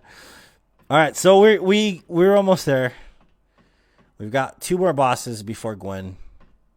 And then that's the end of the game, literally. This part is pretty simple to run through.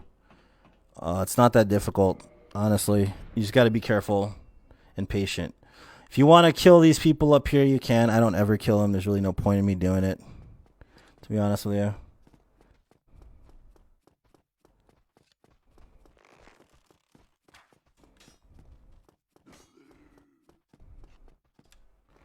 You want to kill this guy, though.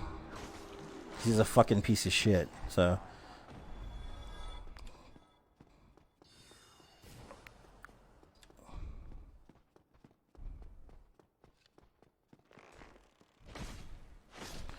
Pull your shield out because this other guy shoots pretty hardcore. You also get iframes here, obviously, because you're using a mechanism. Be careful because this guy will shoot you. What's worse, though, is the sorcerer on the other side's a lot worse. Does a lot more damage, so be careful with that guy.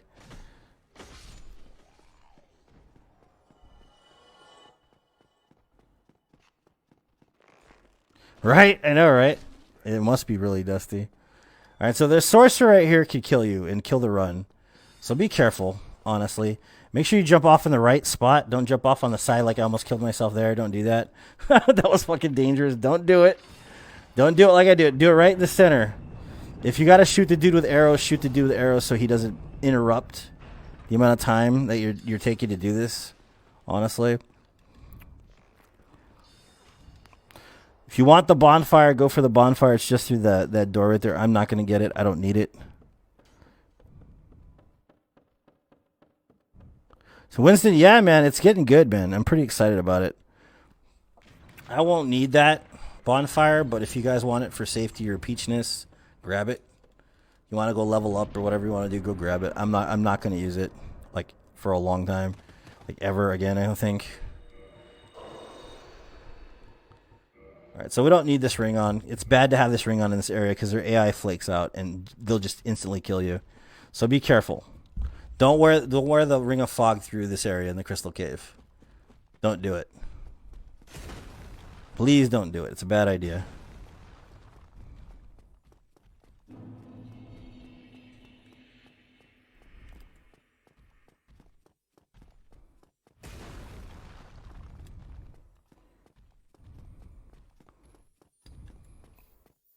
All right, so then this is the hidden path most people don't know about, or a lot of people do, some people don't. You can always hit that hidden path instead of having to run through the side of it. The guy that usually kills like most of the runs in this area is like just further up. That golem, the golden golem, you have to be very careful with because sometimes he will kill a run, so you got to be careful with what he's doing. Make sure you try to like focus on him. This guy right here. Be careful with that guy because he can kill a run. He's very easily killed like many of my runs. There's a lot less caution in this game than there is in Dark Souls 2 when it comes to no death running. Dark Souls 2 has a lot of pitfalls, like a shitload. Alright, so I'm going to put the ring on here, and it's mostly for the clams, so they stay away. To some extent. They're still going to follow me, but as long as I'm wearing the ring, they won't attack me because they'll be at the fog gate. You can quit out if you want to, but they would suggest not doing it. You know, people would be like, why are you quitting out? They get all mad at you, you know? So, but, I mean, I already quit out at Beta Chaos, so what more do you have to complain about? You know, like, who cares? You know? At this point in the game, we're pretty much done. Like, who cares? All right. You wait for Seath. You don't want to run at him. You don't want to run at him. You want to wait for him to come to you. Because you want him to be in the center of the arena for this. People do all this elaborate shit where they, you know, run away from his spells and attack him. And I'm not going to do that. I'm just going to go attack one specific part of him over and over again. I'm not doing anything else but that. Literally. This is all I'm going to do the whole fight. Chase him around in a circle. That's all I'm going to do. I'm not going to be all standing there in front of him and trying to back away. Like, I don't really see the point of fighting him that way. I'm just going to chase him around in a circle. And he's going to keep casting spells that can't hit me. And it's fine. As long as I stay right on his fucking tail. Like, sometimes he'll do that. So watch for that. It's like the only thing that's dangerous.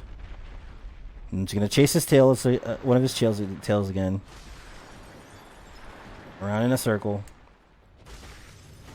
There's only one attack that can technically hit you. And it's the one where he does that giant crystal orb in the center. And that one's the most dangerous of his attacks. Especially if you're at low health, it will kill you. There's no doubt about it.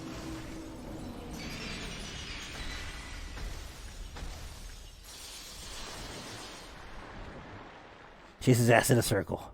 And that's Seath for you. Seath the Scaleless. So I got one more boss before Gwen, guys, and we've got this number 48, no death run.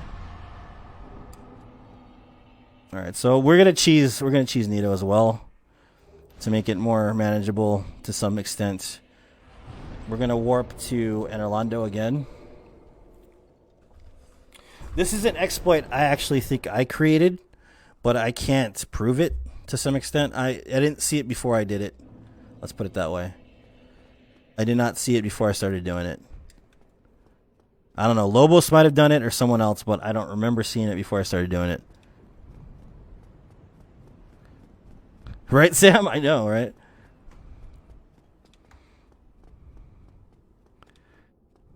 Trader, right? Yeah, he does. Yeah, exactly.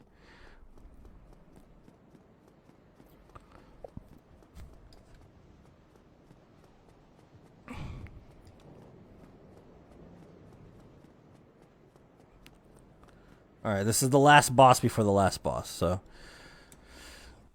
We're gonna get another ring. That's what we're doing here. You gotta be careful with this. This is a very dangerous area, especially where we're going. Wearing the ring's good strats, honestly, especially with what we're doing right now.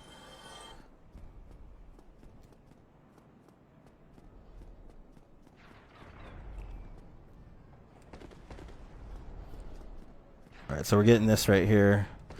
Going this way, going down all the way.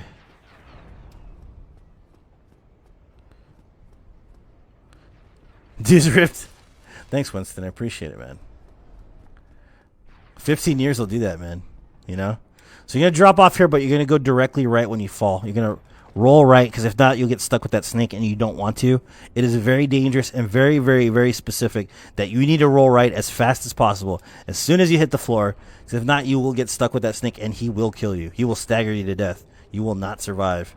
So get the ring, which is the Slumbering Dragon Ring, and Homeward Bone, as fast as possible. Yeah, we did it, man. We didn't do all bosses though. We just finished on what is it? On the Nameless King. We did the whole game. Just we did Nameless King last. We killed Soul of Cinder and all that. We did all the regular bosses. Gage, all the regular bosses. So yeah, I accomplished the 24-hour no death run. I'm the first one ever to do it, which is awesome. So we're going to Firelink Shrine.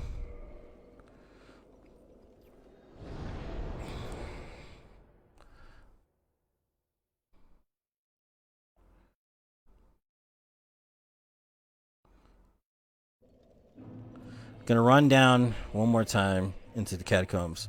You don't want that ring on in the first part, because those skeletons will kill you, because they won't see you until it's too late, and they'll bunch up and they'll kill you. So don't wear this ring literally right in the front. This is why I keep taking it off and putting it back on to some extent. Bicep only run. There's this challenge is like a 24-hour bicep workout, Winston. I don't know if I'll ever do it. It's kind of ridiculous.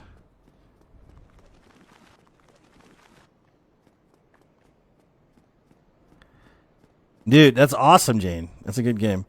So don't put on the ring in here. Remember, it's big no-no. When you're coming through the first part, do not wear the ring. Literally. If you want to kill the Necromancer, go ahead. It's probably a safer strat to do it when you come down the second time, because you have enough health and you have an upgraded weapon to do it. 1, 2, 3. So I'm going to kill him myself, just because I want to have the Peach Bonfire right here. It's also good if you're doing all bosses, if you need the Dark Moon ring. So I'm going to grab this bonfire right here. I did not know that. Yeah. So we're going to put the ring back on now, which is weird, right? But it's going to benefit us a lot more right here now than it did before.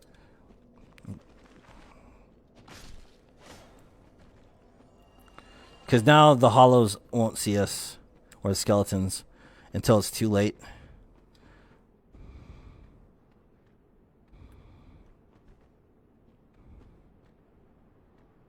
What are you doing, man?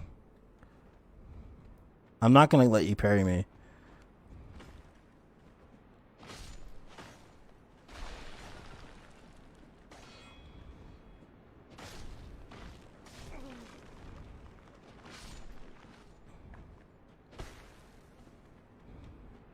You're not dead? Oh my god, I forgot these guys are... They drawn to another one? Did I not kill the Necromancer? I thought I killed him. Well, fuck it. 12 hours is a long time, Jane.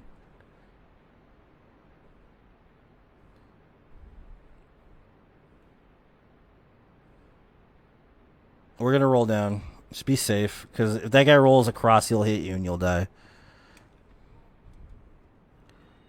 Buy beer impulse? Alright, buddy. I don't care. I thought I killed the necromancer. I guess I killed the wrong one. That always works for me when I go through again. Oh, maybe because I didn't fucking shoot him with arrows. I think I have an inconsistency in my brain right now. I can't fucking talk, man. All right. Kill that guy.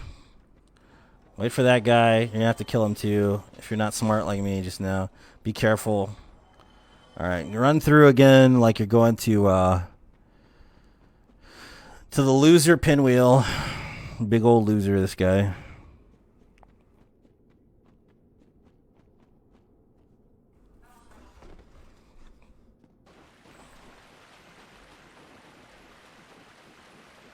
Aw, baby. Do I do it? No. I don't like Guinness as much as I used to. I'm like, if I'm going to drink beer, it's a weird type of beer, like an American, like straight regular beer. Like, believe it or not, like Budweiser or something like that. Or Miller or like Coors or... I know that's weird, but that's what I'm into. I'm not into like microbrews and like Irish beer too much. I used to be really into Guinness, though. I used to be really into it.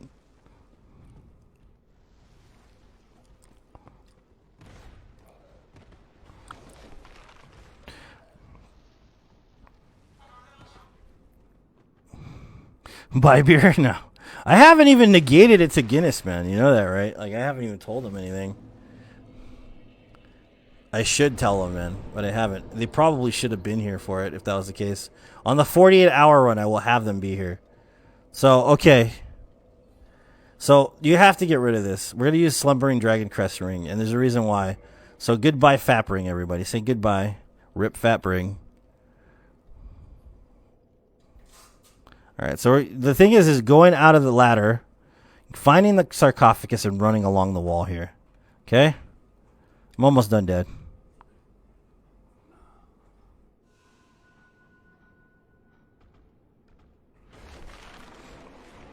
Running along the wall here is very important, okay? Now, this part is the part where people get freaked out, okay? You got to find a hole in the ground. If you go straight, you should be able to find it. Which is right here. Turn left and there'll be a wall, okay? This wall, you're going to fall and you're going to roll directly left. You're going to find another wall right here. Follow it down and you'll find another bonfire. It's kind of hard and very, very difficult to do this and very scary for some people. Sit at the bonfire, okay? Get up. The skeleton's reset.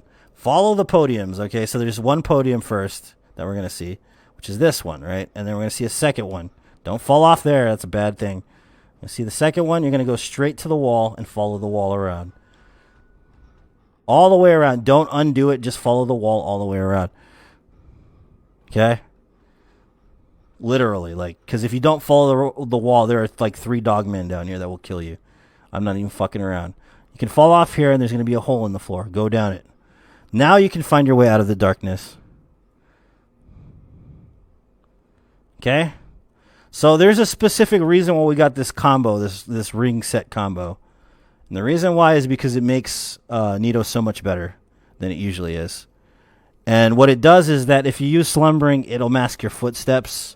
If you use a Ring of Fire, it obscures the view of the enemy.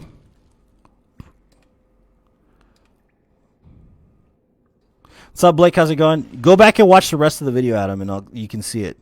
It's the second bonfire in this area.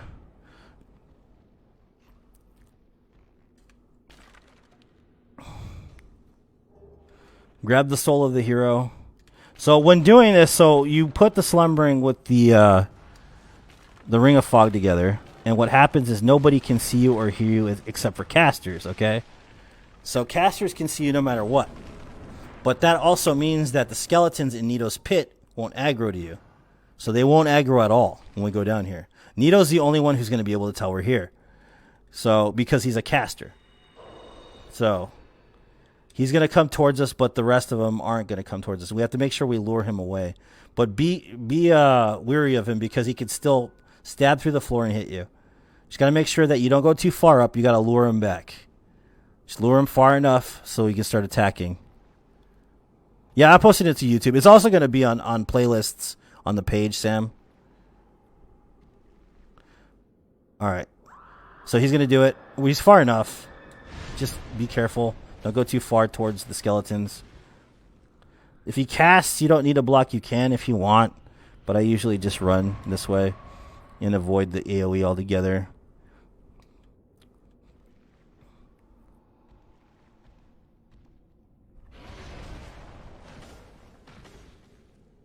It's basically just me and Nito 1v1 now at this point. This is why this is a good ring set combo. And like I said, I had never seen anybody do it before I started doing it. And only recently in no-hit runs have I seen people start doing it. Because back then they used to have to actually use a divine weapon to kill the skeletons before they started fighting Nito. So, and that was hitless, by the way, guys. That wasn't too hard. Right, now we just have Gwen. What's up, Breno? Nice horns. Thanks, man. We just have Gwen now. Gwen Stefani. If I were a rich girl, na na na na na na na na na na na na na, I'd have all the money in the world. All right. So Gwen is one of those things that everybody has their opinion of how they're going to fight him. I always do no parry. You can parry him. I just don't find it challenging. I like no parry when it comes to Gwen. It's my thing. If you want to do it that way, if you want to do it parry, that's fine. It's really, really up to you. I'm not going to judge you either way. It's really, like I said, up to you. Yeah, it's going to be on YouTube. It's also going to be on a playlist on my page called Tutorials as well. If you guys want to use some tips for the game itself. If you're not planning on necessarily no-deathing it, there's going to be some good stuff in there either way. So, all right. So we don't need the ring anymore. You can take both of these rings off. You don't need any of them. And if you've got Chloranthy, grab it, whatever. I don't need any of those rings. I'm literally going to do this fight with no rings. So...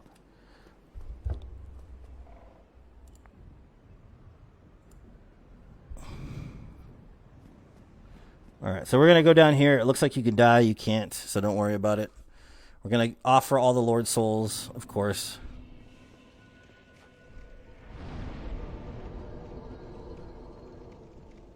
And then you get the giant cutscene. Okay, so I'm going to explain the AI of these guys while we're running past. The first guy won't hit you as long as you bait him back. You don't need to attack him or fight him or anything like that. He won't hit you. As long as you bait him towards you to do a sword thrust and you're above him, he won't hit you. Usually, the guy that might hit you is the guy with the great sword, so you got to be very careful with him. I usually, if you have enough distance, he'll just do a straight stab. But if you're too close, he will swing at you. And swinging at you is super dangerous, honestly. I don't even need to look at this guy. I know he's going to do a straight thrust because he always does it. This guy, you have to be a very specific distance away and he won't hit you. See, he'll do a straight as well.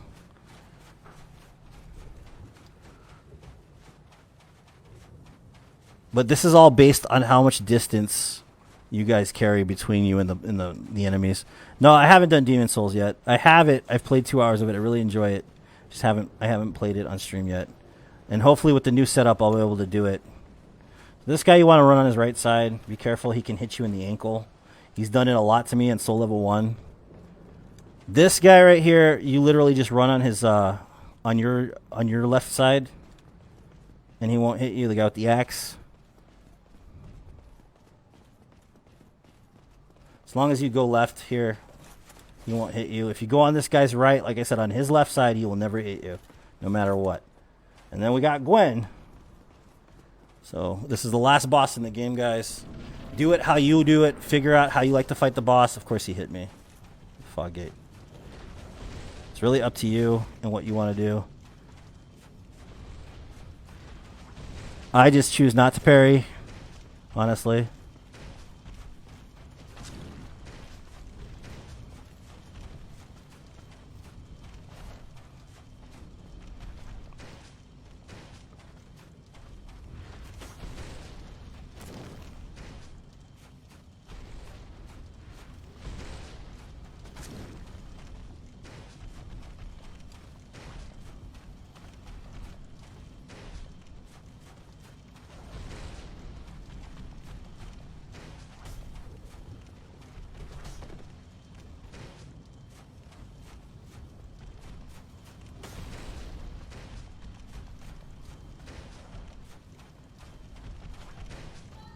There's no music. I turned it off, unfortunately. And I'm not going to be able to fix it before the end of the fight. So I know you guys like the bling bloom bloom. I'm sorry. I've heard it so many times. I don't want to hear it anymore. Be careful of that one. That's the one that always gets me, is the straight. Like, literally always gets me.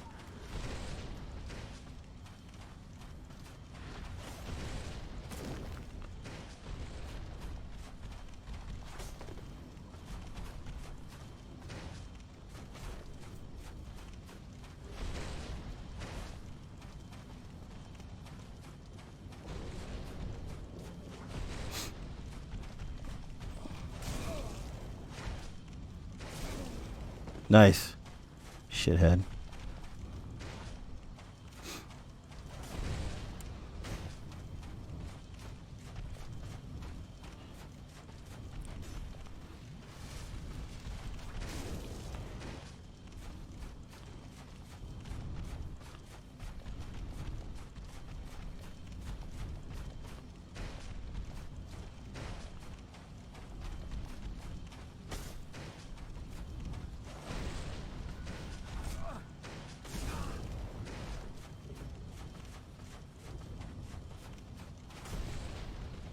No! Fuck.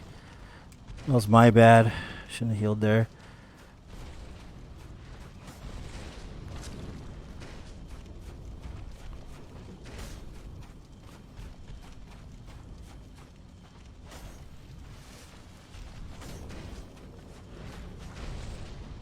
If you're gonna cheese, go get him against the blocks. Literally, it's the only way to get the fucking heal. If you're gonna use heal, you get him against the blocks because he has a punish. Of course.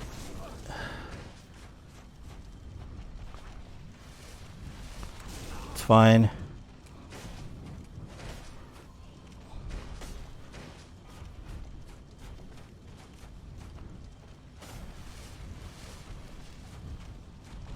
Don't ever just heal outright because he will fucking kill you.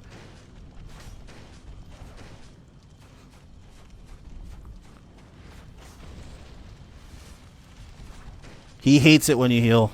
Literally. Be careful of that.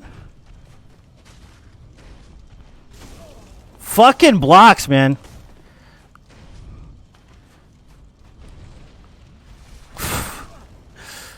Jesus Christ. This is bad. This is a bad fight. The fuck? Just finish it, man. Just fucking finish it.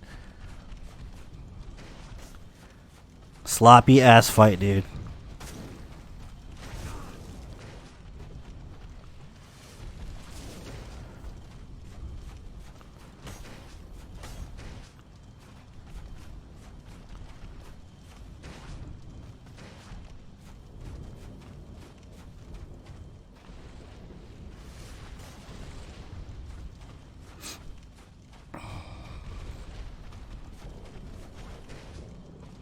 I keep going against the rocks. Don't do what I'm doing. Please don't do this fight this way. This is the sloppiest Gwen fight I've had in a while.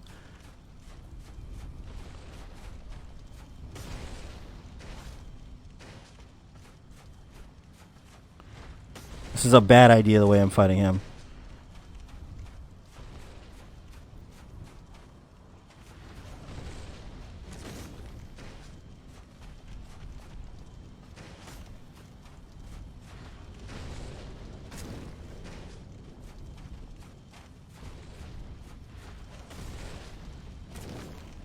And that's a Gwen. Don't do it the way I did it. You get the idea. Okay, so that was the run. That was No Death number 48. That's also a tutorial run. Do not kill him the way I do, honestly. Thank you, C. I appreciate it. As a casual, you basically need to commit not chugging Estus and don't get hit. That's pretty much the way it works, yes. Chugging Estus equals death, yes. Thank you guys for tuning in. I appreciate it, everybody. If you're new to the stream, welcome, enjoy, follow. I hope you guys had fun. I will do another tutorial run next month, probably in Dark Souls 3 or Bloodborne. So I do one tutorial run a month. I will be doing Dark Souls All Bosses No Death tomorrow, probably. Next weekend we'll be doing Co-op No Death, as well as we're going to be doing, I think we'll be doing Dark Souls 3 All Bosses No Death on New Year's Eve. And we'll also be doing a subathon on my birthday on the 26th of December. I love you guys all very much. If you guys need any more tips or pointers, feel free to message. I'm willing to help. If it's about streaming, if it's about playing the game on a higher level, I still have a lot to know. I don't know everything. This isn't the end-all, be-all way to run it. It is a way to run the game. So you guys have a good one. Thank you so much.